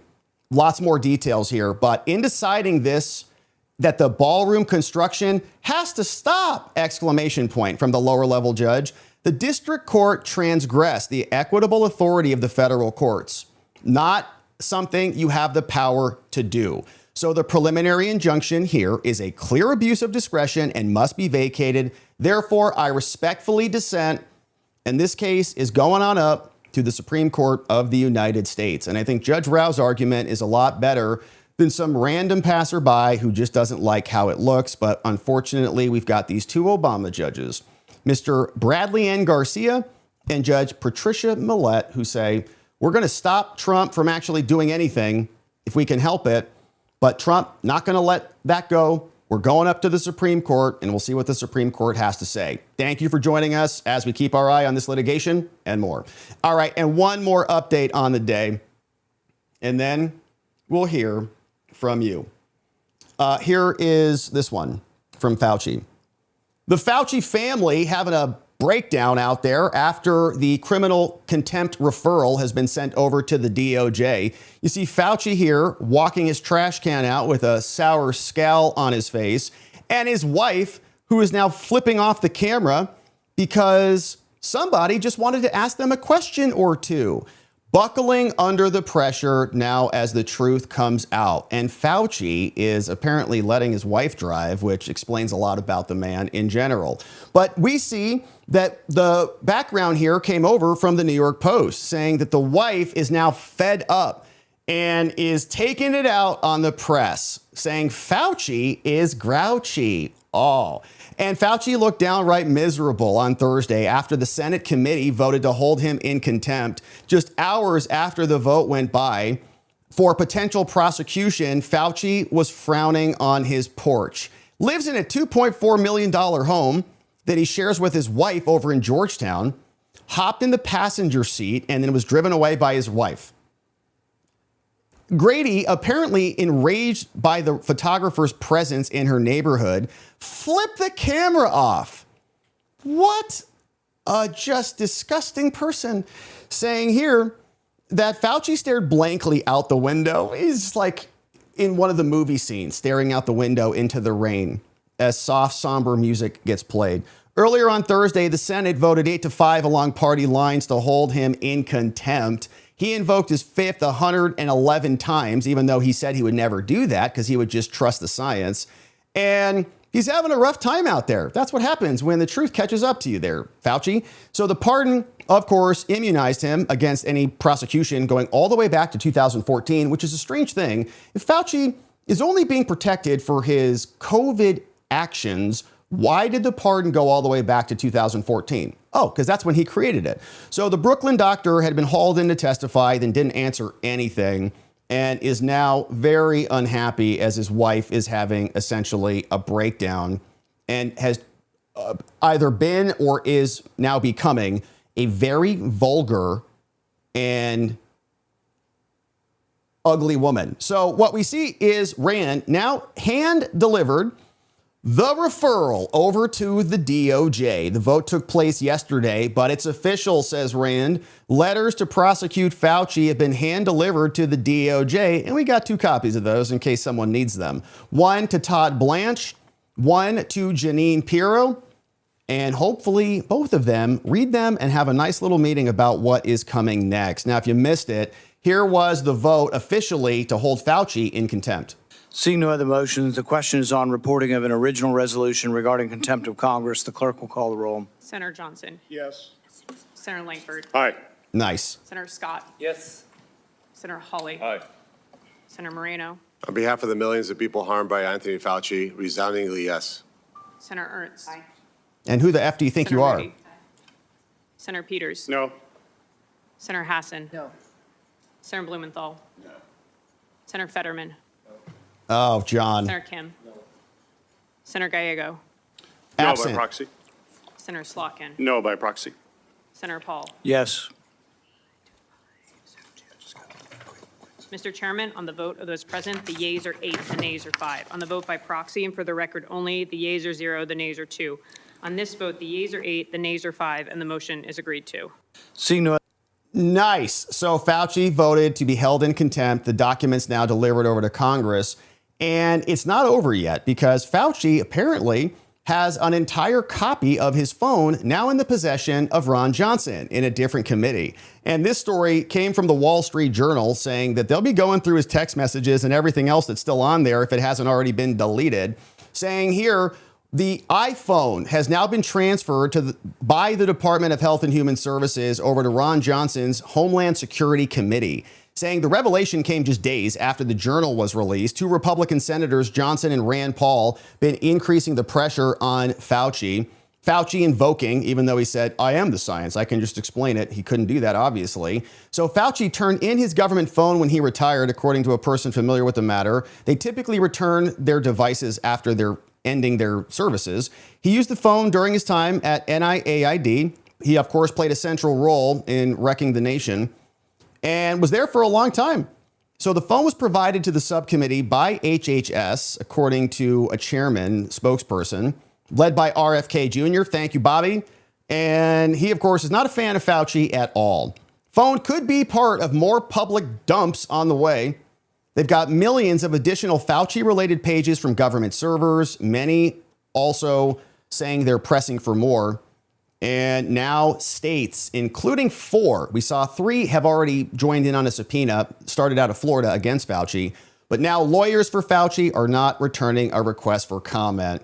And his wife is flipping everybody the F off. So here's more from Johnson. He was asked about this by Laura Ingraham. Senator, you have the phone with you. Can we look through it on live TV, please? No, we're downloading the phone right now. Okay, so what can you tell us about what you've learned thus far? Well, from the phone, not much, because we're downloading it and we're trying to do it the right way. We want to preserve the evidence.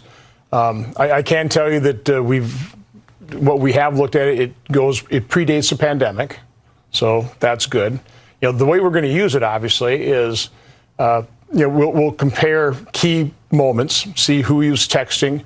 We'll compare what we see on the phone to other FOIA requests where he provided text. Did he provide all the texts? Because we know, obviously, his henchman, David Morans, had a FOIA lady, showed him how to delete emails or remove them. And yeah. So it might be treasure trove. I think the diaries certainly were.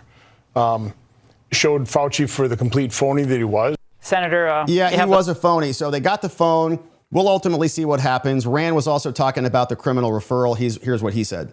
This is outside of the ordinary bill-making process. So it doesn't have to go to the House, doesn't have to be signed by the president, and really doesn't have to go before the Senate. There is some precedent for doing it that way, and it still may be done that way. But for now, we will hand carry this over to the Attorney General. We will hand carry this to the District Court here in Columbia, and we will, as a committee, we have voted the majority to refer this, so that will be accomplished today. All right, and they did that.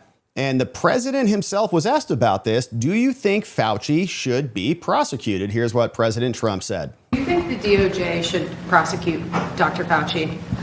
Well, they prosecuted Peter Navarro. They did. And they prosecuted Steve Bannon, two very decent people, over something that essentially was never prosecuted before. Yeah. And there are sort of telltale signs of similarity. And they went to jail for a number of months over something that I saw one of the analysts said they used to laugh at it in the Justice Department when something like that was referred. But Merrick Garland prosecuted 2 very decent people and sent them to jail. I wasn't president. I would have given him a pardon in 2 seconds, but I wasn't. This was after I left. They waited till after I left, and then they prosecuted these 2 people, and they ought to be ashamed of themselves. So when you see that happen, you sort of say maybe he should. What he did is far more serious than a lot of crimes, frankly. But they prosecuted 2 people when nothing like that has ever taken place before. Yeah, and it's the same legal argument for both of them. Remember that Bannon and Navarro, they invoked executive privilege. They got subpoenaed by Liz Cheney and the fake illegally constituted J6 committee. They said, I can't talk to you. Sorry. The committee overruled their privilege and said, you are ordered to testify. They said, we're not going to do it. Referred over for prosecution and went to prison for 4 months each. Same concept. Different privilege, but same concept. Fauci said, I am not going to speak.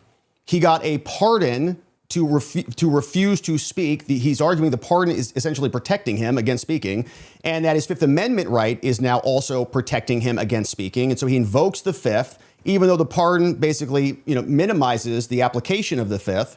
I don't need to speak because of the Fifth Amendment.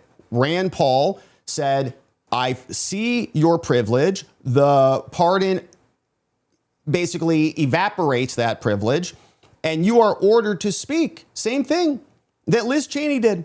So there's precedent that's already been established by the Democratic Party, and that means that this referral should be received with haste by Todd Blanche and Jeanine Pirro, and they should charge and prosecute him accordingly. The D.C. Circuit has already said Bannon and Navarro and the D.C. district courts can't use their executive privilege. We'll see if they make a distinction on Fifth Amendment privilege. I'm sure that they will because it's Fauci. But the point is, you got to test this in court. So Fauci should be charged. And of course, once that happens, maybe his wife will have a double whammy because she seems like a very unpleasant person. And Fauci has to live with that. So that's going to be a punishment of its own. But they've got his phone.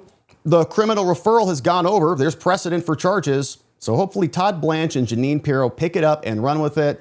And Fauci will have to answer for his crimes, even if not in federal court, in state court. Various subpoenas have gone out. We're going to keep our eye on this one until justice is served. Thank you for joining and subscribing as we do. All right, friends, what a beautiful stream it has been. Thank you so much for joining us and for subscribing if you haven't already done that, because we'd love to see you back here. Quick recap on what we talked about. Big bombshell news out of Arizona. They said safe and secure election, no problems anywhere. Turns out days before the election, 633,000 different voter files were all siphoned off. Numbers probably much bigger than that. 1 to 2 million is what we saw in some of the documents. Kash Patel said it's true. He confirmed it for us. We read through the FBI files. They interviewed the guy. They then presented the evidence to, I think, 4 or 5 different locations in Arizona. All of them declined to prosecute a guy who stole hundreds of thousands of records, including 950 very sensitive files that were not public, that he could not have gotten via a purchase order. And nothing happened to him, of course. And so John Solomon gave us the details on that. And we're going to keep our eye on that story because everywhere we look, every day that goes by, more and more fraud comes out. Then we turned our attention to the birthright battle, and Trump now issuing 2 new executive orders, both of which we read. One, protecting American citizenship by specifically excluding certain categories of people. But one thing that we think is most interesting is this alien enemy provision, which I would read to expand into the 4th Article 4 of the Constitution, which says the government, the feds, shall protect each state against an invasion. I think that people who come here illegally are alien enemies because they're invading the nation, so it should apply to them. But also, birth tourism now officially being wiped out across the various federal agencies in the United States. We also are seeing big wins on the TPS cancellation fight. We've got now almost every single judge that has been blocking the cancellations across the board is now losing. We still have Ethiopia and Somalia still outstanding, but we had the foreign-born first ever LGBTQ Hispanic Latinx judge, Anna C. Reyes in D.C., who essentially reversed herself after getting slapped down from the Supreme Court. And we also saw another one out of Massachusetts saying those from South Sudan are also canceled. We got Massachusetts saying, but we need them. And Mark Wayne saying, too bad, they got to go. We then saw the White House will be appealing the Ballroom decision.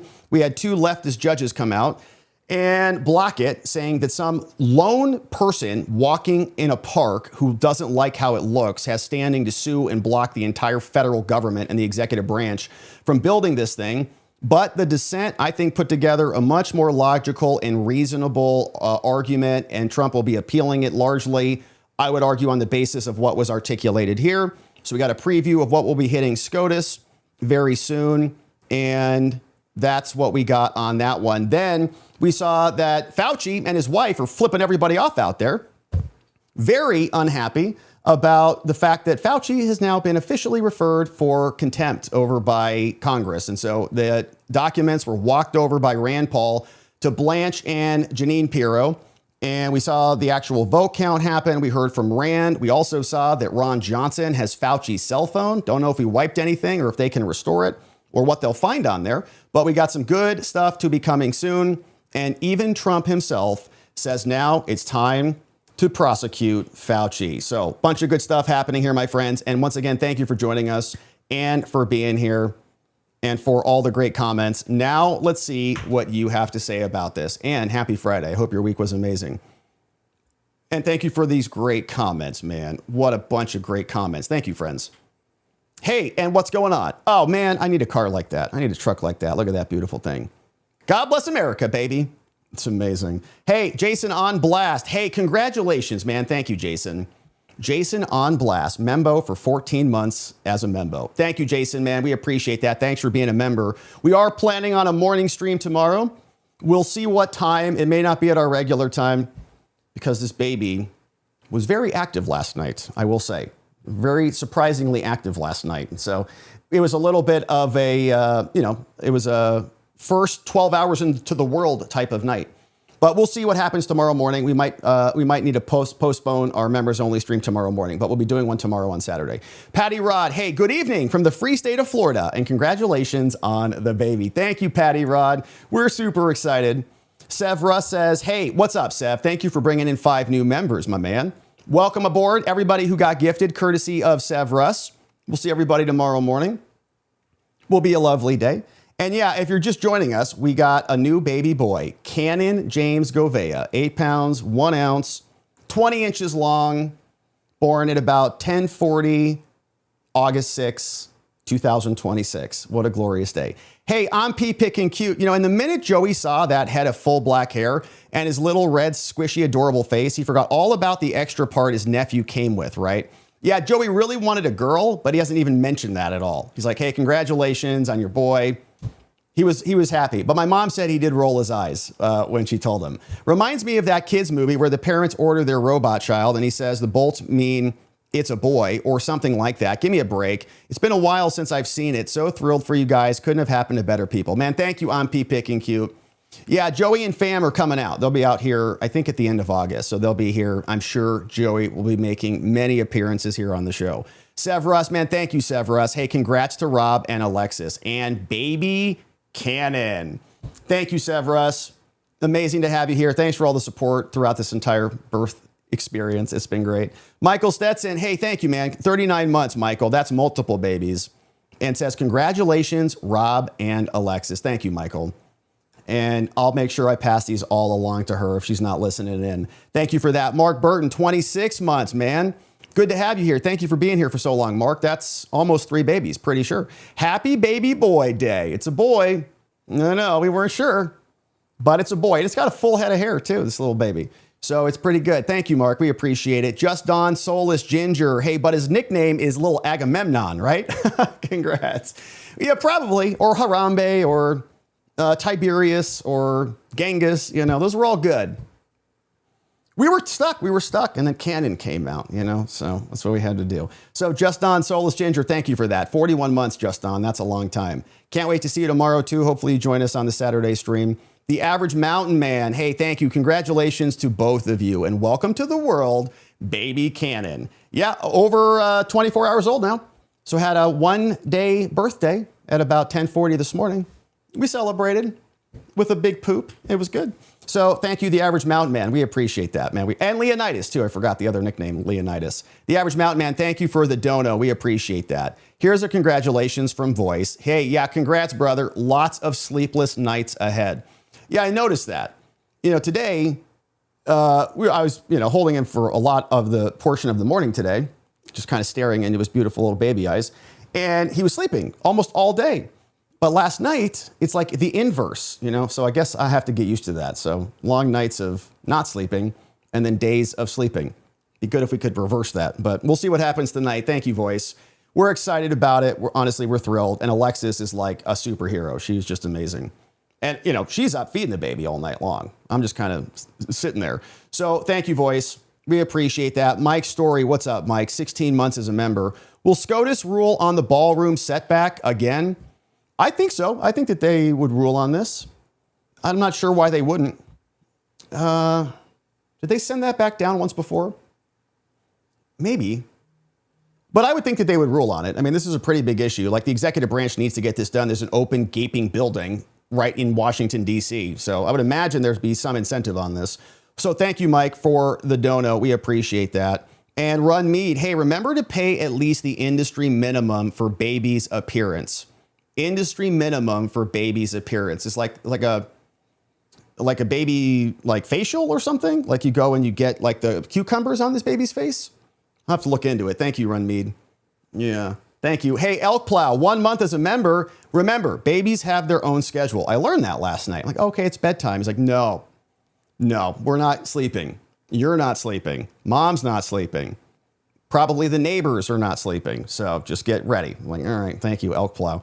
Hey, 200 Watt Studio. That voter information hacking script is like what Matthew Broderick's character did in the 1983 film War Games to hack into government systems. Nice. I remember that movie. I also remember Hackers with Julia, what's her name? Yeah, and the other dude. I love that movie, Hackers. Great film. Thank you, 200 Watt Studio. But that guy, he got in trouble, right? He didn't get his whole case covered up. I think he did get it covered up, but he went to work for the government. Hey, amazing. Yes, we just crossed 600,000 subscribers, friends. Thank you so much for making that happen. Really exciting and really grateful for everybody who's joining us as we work together to save America by counteracting lawfare and activist judges and weaponization attacks all across our country. We appreciate that. Amazing. Thank you. And thank you for subscribing if you haven't done that already. Thanks for flagging that for us there, Muffin Rando. Hey, Goose Toots. Thank you, Goose. Congratulations, Daddy and Mommy Gouveia. Thank you, Goose Toots. 26 months as a member. Awesome to have you here. Yeah, awesome. And thank you for that. I'll make sure I pass these all along to Alexis. She did the heavy lifting and pushing. But I did catch that baby. And I didn't even need a poncho. Pretty incredible. Swap part, hey, since Democrats think SCOTUS should have 13 justices, I think it's more like 23, right? Like, their numbers going way up there. Trump should immediately nominate 4 more conservatives. Oh, how quickly they would backpedal. Yeah, Congress introduces a new bill to make it 23 judges. Trump appoints another, lot of them. And that would be great. Hey, Mock Schnell. Hey, so happy the little guy came. Thank you, Mock Schnell. I figured that Alexis had went into labor when your stream did not occur. So happy for you and Alexis. Hope the family is doing well. Yeah, I mean, it was really a beautiful experience. Like, we did a home birth, as I mentioned. And it went down pretty quickly. Like, Alexis was in labor for a while, I would say. Like, she called it something like a kind of a pre-labor thing. And so I think on Tuesday we went for an appointment, which I think I shared with you guys, especially on the member stream. And we were there, and they could like measure the contractions, but they weren't big and painful. And then all of a sudden on what was that, Thursday night, it came quickly. She was started to get in a lot of pain, like really feeling the contractions by about 3 a.m. We had our team arrive by about 7 a.m, 7:30. We got our doula, we got our 2 midwives. Alexis's mom is here. And then by about 10:40, baby was here, man. Crazy experience. So, and it was just awesome. We had an awesome team. And so shout out to everybody who made that happen. It was beautiful. Hey, Mock Schnell, thank you for that. Yeah, so that's what happened. And so we were kind of out of pocket in that morning. It was amazing. Hope all and the family is doing well. They're doing amazing. Yeah, Mock Schnell, thank you. She's doing great, sore, moving slow. It was a big baby that, came out of there, but she's amazing. She really did a great job. And it was a life-changing experience. No question. Obviously, we have a child now. Thank you, Mock Schnell. Thank you for the nice dono too, Mock Schnell. Hey, and Doan, what's up, Doan? Thank you for this big fat dono. Very generous of you. Appreciate that. We'll go and get some more diapers. Cannon in the house. Yeah, that's the name. We're excited about that one. And, there's some rationale and reasoning behind it. But thank you, Doan. We appreciate it. Thank you for the very nice donation. Thank you for being a member and for welcoming in our beautiful baby. Yeah, it was pretty good. I mean, it was great. It was a great experience. And I think it went as well as like it really could have. Baby's healthy. Mom's healthy. Thank you, Jesus. So Buffalo Betsy, and thank you, Doan. Really, really generous of you. We really appreciate that. Awesome to have you here. Yeah, and I see your comments in the chat. Thank you for that. You're awesome. Buffalo Betsy, I'm so excited. Congratulations, Mom and Dad. We love y'all. Man, thank you, Buffalo. We appreciate it. Yeah, and we love you back. Thank you so much for sending us some love. Sending us some love. We felt it in the room. Hey, Sandy, came on late because I didn't expect you on today. Well, we weren't really sure either. But we had a good morning together, got everybody, I think, taken care of. And now it's a good time for some baby grandma time. Alexis also needed to go shower up and kind of stuff like that. So we came on to attend to business. So it's been great. Big congratulations to you and your family, and love to your precious wife. Thank her for her gift to us. We do. New life is the most precious gift. Babies have needs, but never forget about mama. She has needs that can go unseen. It's great advice, Sandy. Yeah, it's great advice. And she's amazing. Yeah, she's amazing. So I think she's getting a lot of love, can always add on a little bit more. But we're also very fortunate to have her mom here, and she's taking care of, of both of us. And so it's been really awesome. Thank you, Sandy. Great advice. Shout out to all our moms out there. What our mothers did. Respect. Shout out to the moms. Lady Dixon. Hey, congratulations on your new baby boy. Thank you, Lady Dixon. We're excited. So excited. And Sunkissed Girl, congratulations on the new blessing. Yay. Thank you, Sunkissed Girl. We're completely blessed. And we felt it really through and through. Thank you, Sunkissed. Hey, Biltong is here. You know where to go for Biltong. BiltongUSA.com. Use code Robert. You'll get some delicious meat. King of Biltong. Hey, congratulations, Robert. You need another 3 to catch up, though. Enjoy every moment, sir. We will, definitely. Yeah, we definitely will. Thank you, King of Biltong. And we haven't really talked about that yet, but we might catch up to you. We'll see. This one was pretty amazing. Yeah, this one's pretty amazing. Thank you, King of Biltong, for the nice dono. Michelle Parsons. Do the children born of people here on TPS get birthright citizenship? Yeah, 100%. All of them. According to the Supreme Court, would this make the parents eligible to stay regardless of the TPS cancellation? So I don't think automatically, but the argument is, what are you going to do? Like, you make them take their citizenship kid with them?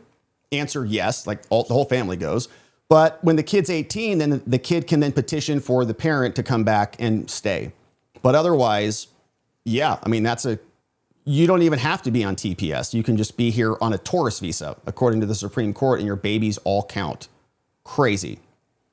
It makes no sense, but it's true. It's like a free-for-all in America. Come get your citizenship. Hey, DeSugar Baby Diva. What's up, DeSugar Baby? Says, 2022 midterm, I was told I had already voted. Yeah, Smartmatic employee ran this election. I was an election clerk, have been for over 20 years. He Bluetoothed his phone to the poll book and deleted the vote. That's wild. Yeah, that's wild. DeSugar Baby Diva. That's pretty crazy. Yeah, but I guess my point is, if you can just like ping the list and find out who didn't vote, and you can manufacture votes and just turn those votes in or go harvest those ballots, that's all you need. That's the game right there. Thank you for that update and that report there, DeSugar Diva. We got Rick D, another foreign-born judge. Rick, I thought that was you. Thank you for flagging that for us. I think we commented on her before, but I always forgot about her. Uruguay. We've got a judge from Uruguay. All right. So thank you, Rick. Good to see you, my man. The Average Mountain Man. What's up, The Average Mountain Man? This new order from Trump is going to force a lot of lawsuits to stop it from taking effect, but it's also going to force the left to explain the logic behind why they think it's unlawful. I think this is going to lead to a lot of people changing minds.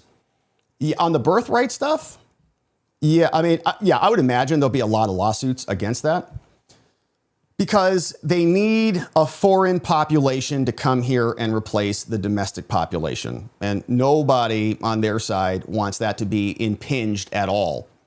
So I would expect that. I think the Ballroom case is more about like a symbolic victory. They don't want him to be able to, accomplish anything. They would love it if Trump was ordered to go demolish everything that he's built. Oh, look what he did.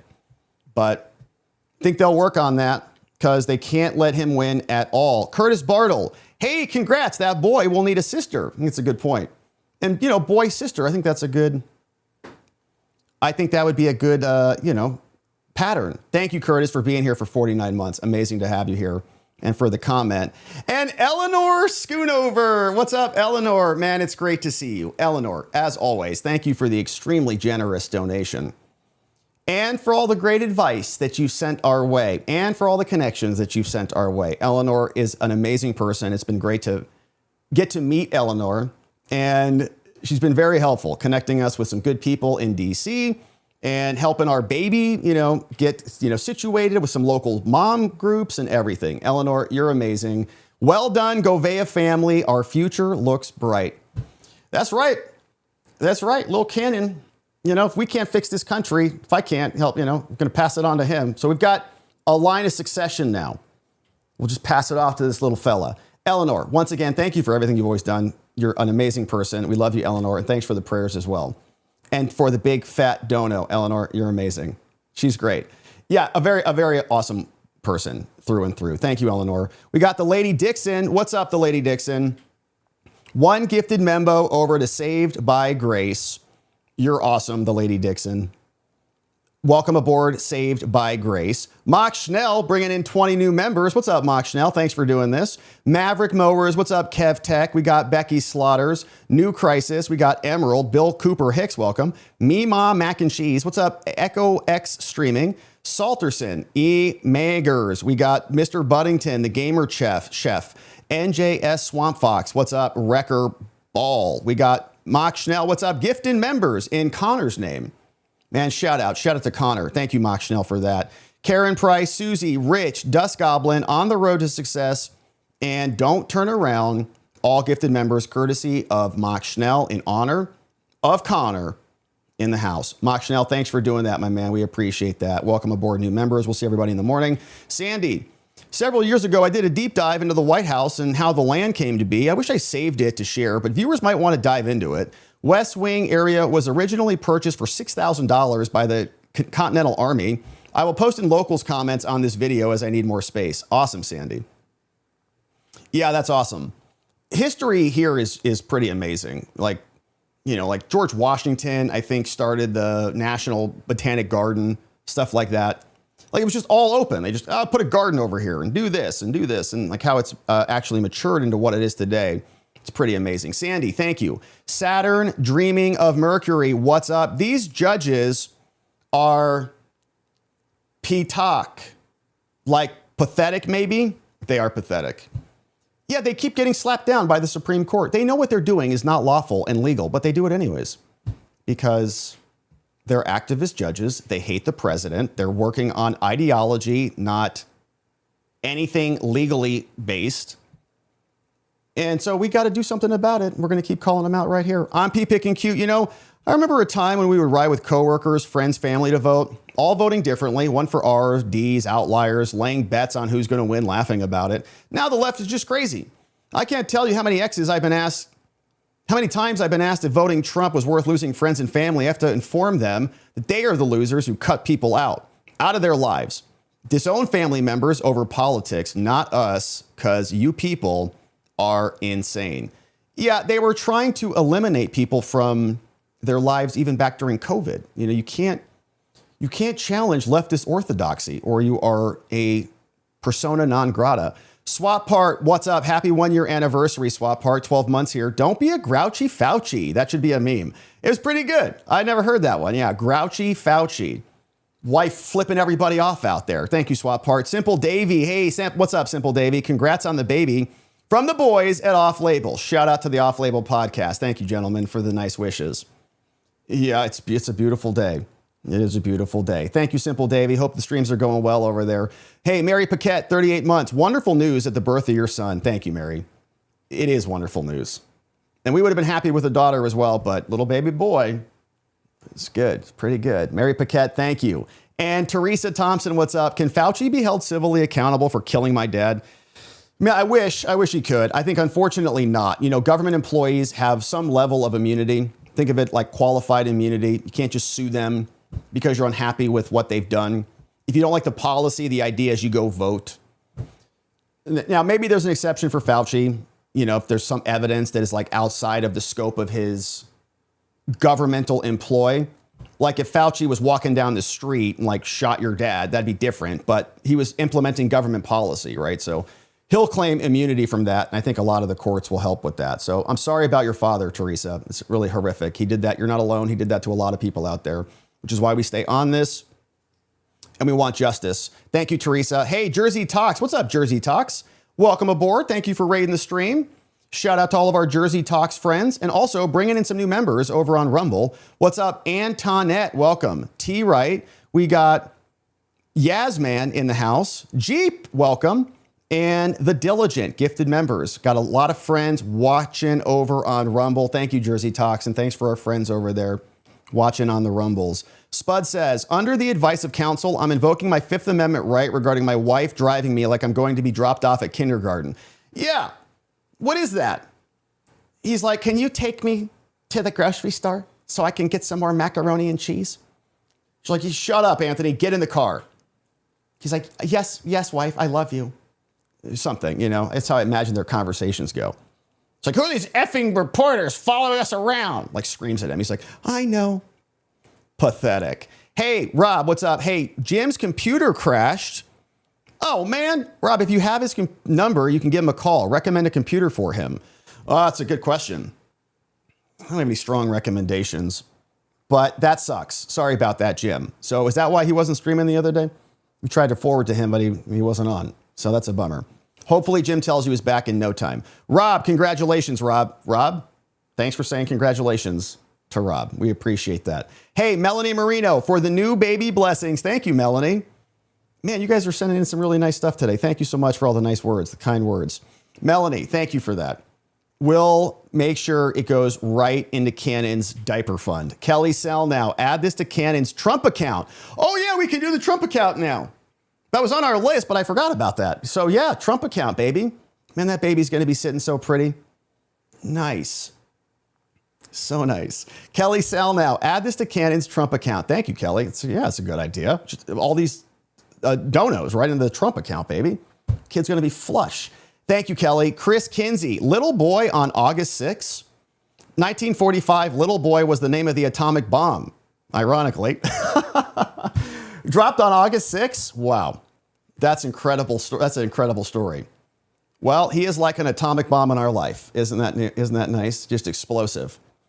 But he didn't kill, 100,000 people. So anyways, thank you, Chris Kinsey. Thank you for the comment. That's interesting. That's a fun little factoid right there. I appreciate that. Chris, you're amazing. What's up, Brenda? Hey, Membo for 29 months. So happy for you and Alexis, Rob. Congrats. Thank you, Brenda. Yeah, and you've been here for a long time. So you've been through the entire, you've been through like the marriage, the proposal, the marriage, the move, the birth, the pregnancy, the whole thing. Brenda, thank you for that. Texan Knock, 9 months. That's a new baby right there. Congrats on the baby boy. Unfortunately, I called a girl. Side note, Texan Knock. There is no good way to pronounce it, but it's an acronym for Texan in Oklahoma. Oh, Texan in Oklahoma. Got it. I think I can remember that. That makes sense. Yeah, Texan in OK, like a Texan in Oklahoma. All right. I got it. Thanks for the correction on that. And thanks for being here one full term. Happy new baby to us. Texan Knock. Almost the same anniversary as our real baby. They're all real babies, but you know what I'm saying. Charles Ross, what's up? Hey, 13 months as a member. That's a baker's dozen, I think. Welcome to the world, baby. Cannon. Congratulations. Thank you, Charles. Awesome. Thank you for being here for 13 months and for sending some love our way. We appreciate you. Dominion After Dark, what's going on? Thanks for rating our stream, Dominion After Dark. Grateful to have you here. And hopefully our friends stick around from Dominion After Dark. Yeah, what's up? Zone Girl, blessings to that baby boy. A son first is awesome, but I never got a girl, just 3 wonderful boys like your mom. Yeah, I met an FBI agent the other day at an event. He's got, I think, 5 girls, he told us. He's like, what do you think, it's a boy or a girl? I'm like, I don't know. He's like, well, I got 5 girls. I'm like, holy moly, man, that's a lot of girls. Anyways, Zone Girl, thank you for that. And I never got a girl, just 3 wonderful boys like your mom. That's right, I was one of 3. One of 3. I think my mom would have, she could have had a nice time with a girl, but she got 3 of us. So anyways, it's been beautiful. Shout out, Zone Girl. We appreciate that. You sound like an amazing mom. Shout out to your wonderful boys. We got this from Leon. Leon Lately. What's up, Leon? Congratulations. I'm so happy for you and Alexis. You deserve every moment of this. Welcome, Cannon. Man, thank you, Leon.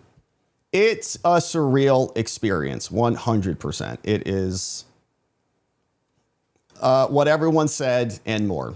You can't, and I couldn't even really understand it. So it's pretty wild looking at this baby. Crazy. Leon, thank you, man. Really enjoying it. And Boopsy, what's up, Boopsy? Cannon's peer group is the Vance kid, the Levitt kid, and the Miller kid. It's true. It's true. We got in that class of the Trump babies. He could be POTUS in 2061. If my math is right, President Cannon James Gouveia. Hey, man, I'm for it. And it's not going to happen for me, unfortunately. Probably. So thank you, Boopsy. So that's right. We're gonna groom this little baby to save America. President Cannon James Gouveia, or be on the Supreme Court or something, Boopsy, thank you for that. But yeah, I should find out where Vance and Levitt and Miller's kid, go to whatever. And, look who's here. It's Vance's kid. Oh, that's interesting. Thank you, Boopsy. Hilarious. We appreciate you. Good to see you. Dead Already, what's up? Congrats. Many blessings to you and the growing family. Man, thank you, Dead Already. Thank you for the nice donation and for sending some love. We are blessed, 100%. We appreciate you. Thank you for saying that. Rick D, Patak is a Klingon word that means worthless. Oh, I know the Klingons. That's what that one woman is who's in Congress, can never remember her name because it's like a foreign alien species. Maxine Waters. Yeah, she's Klingon. So that's how I know that word, because Maxine Waters means worthless, among a couple of other things that can't be said on the stream. LOL. So shout out to the Klingons out there. And Maxine Waters. What's up? Boom Shakalaka. Thank you, Rick. Boom Shakalaka. Congratulations, Gouveia family. Thank you, Boom Shakalaka. We appreciate you.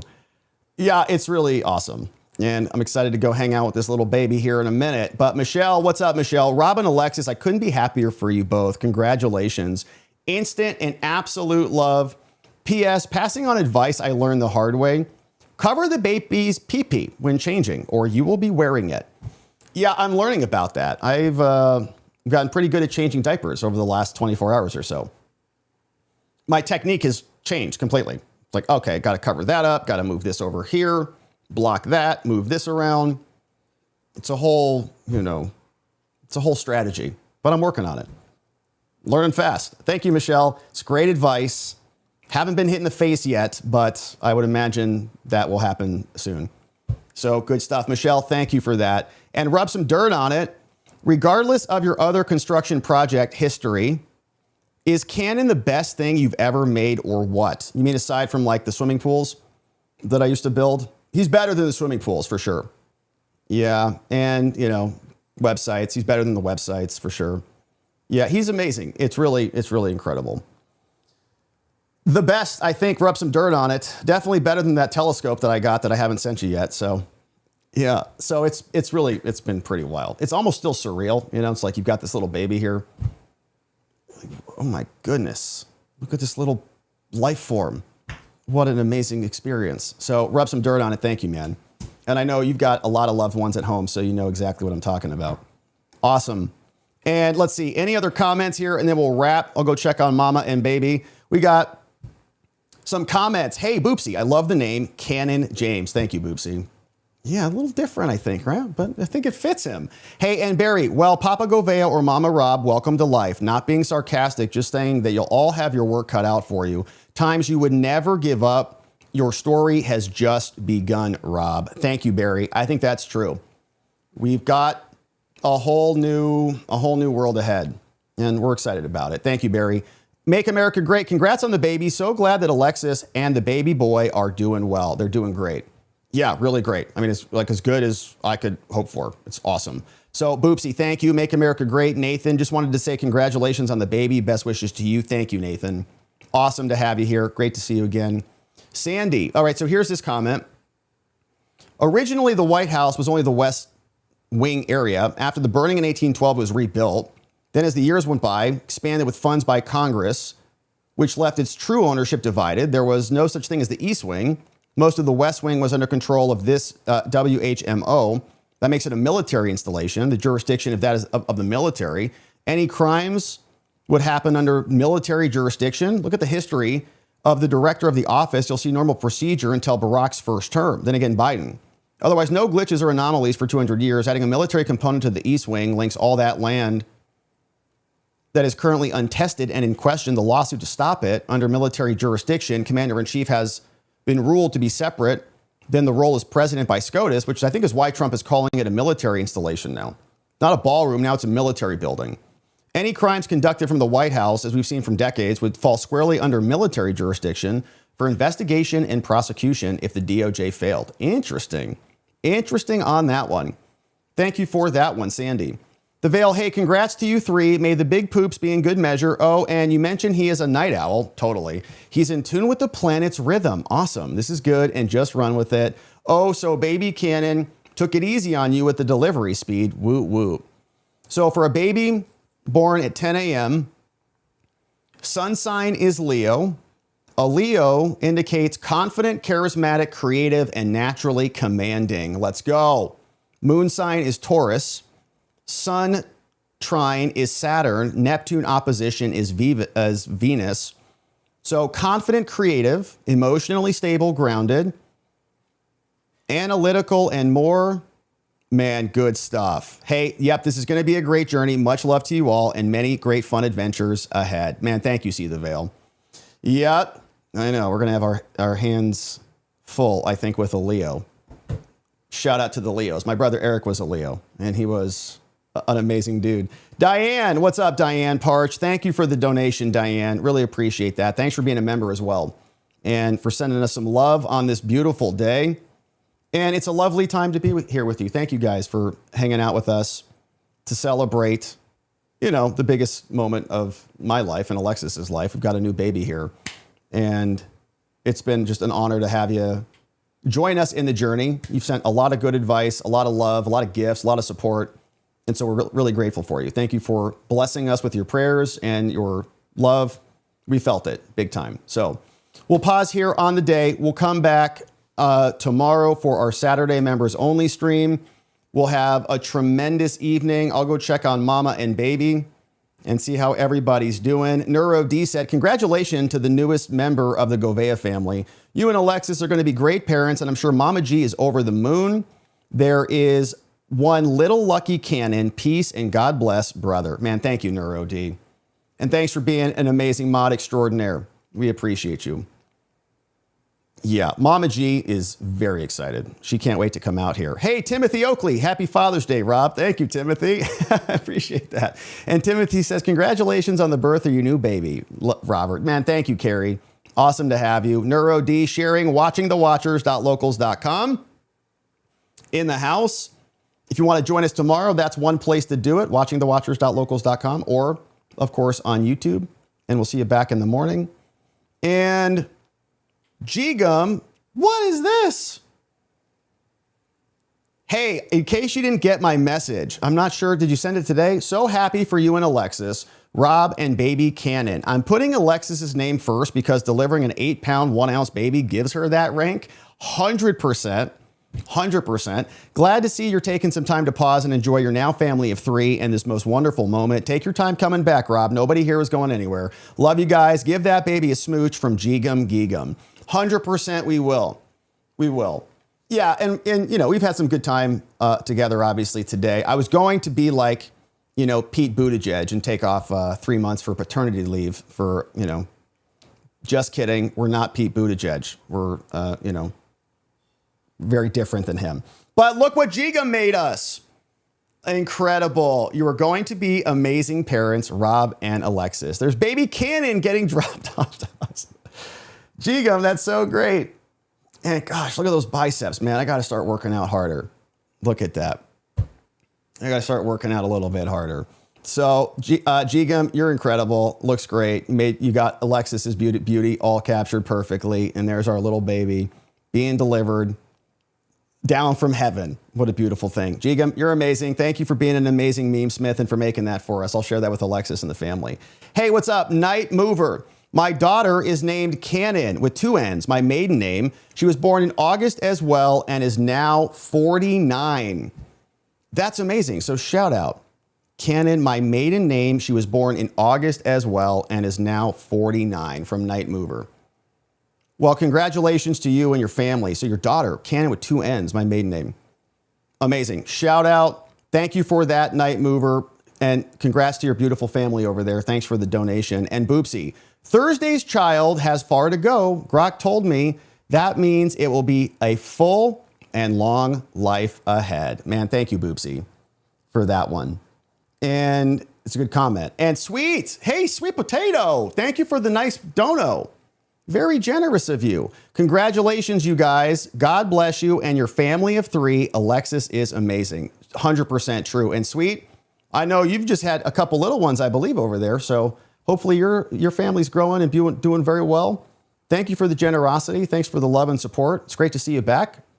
And maybe our kids will meet someday and play soccer together. But amazing, amazing stuff. All right, so I do have, let me see. I think I can share.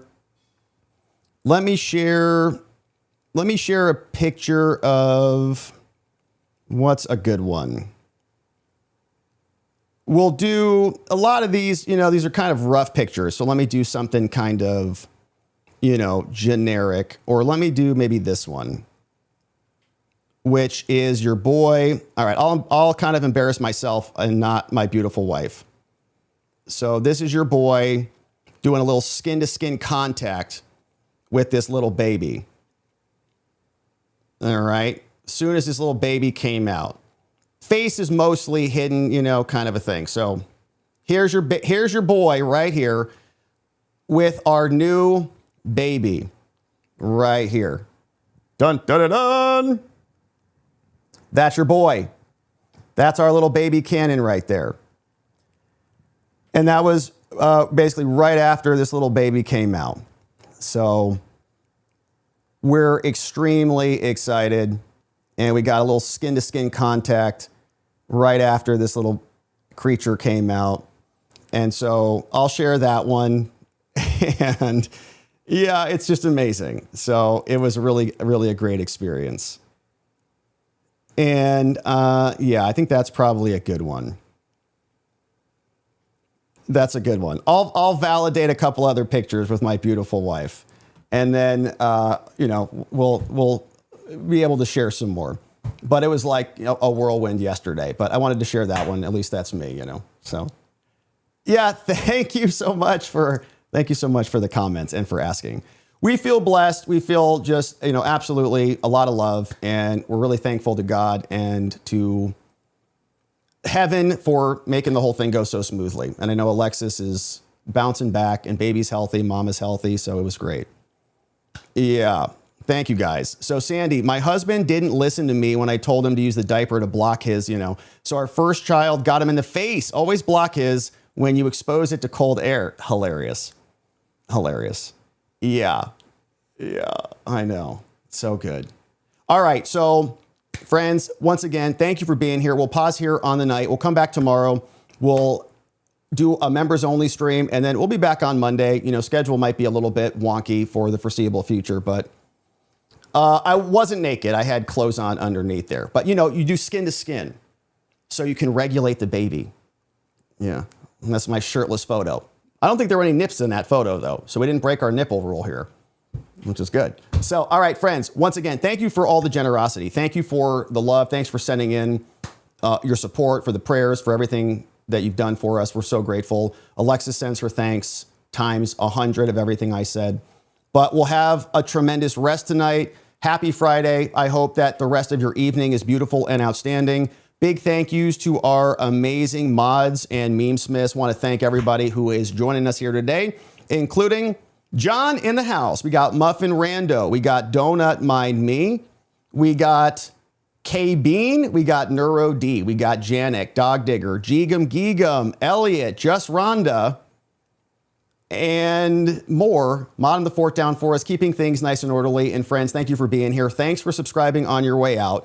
Thank you for returning back here on the next one, because in order to do all of this appropriately, we need to see you right back here so that together, with your help, we can shine that big, beautiful spotlight of accountability and transparency down upon our system with the hope of finding justice. Make it a beautiful night. Sleep very well, and we'll see you right back here very soon. Until then, be well, and bye-bye.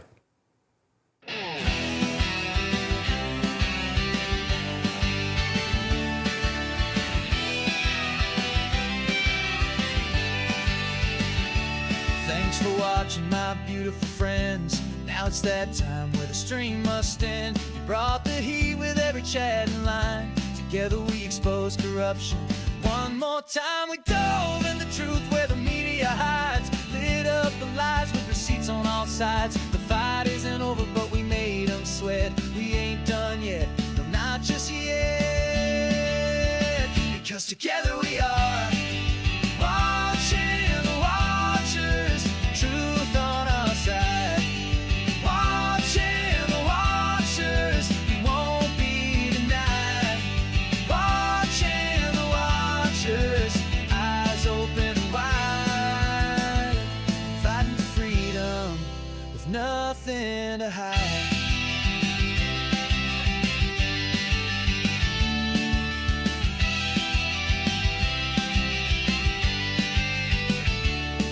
Drop a like and don't forget to share. And bring a friend who's ready to care. Tomorrow's lies are just today's news, but here we see through the scripted ruse.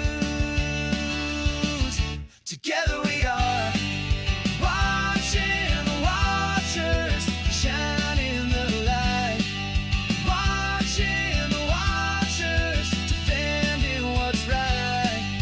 Watching the watchers stay each night together and live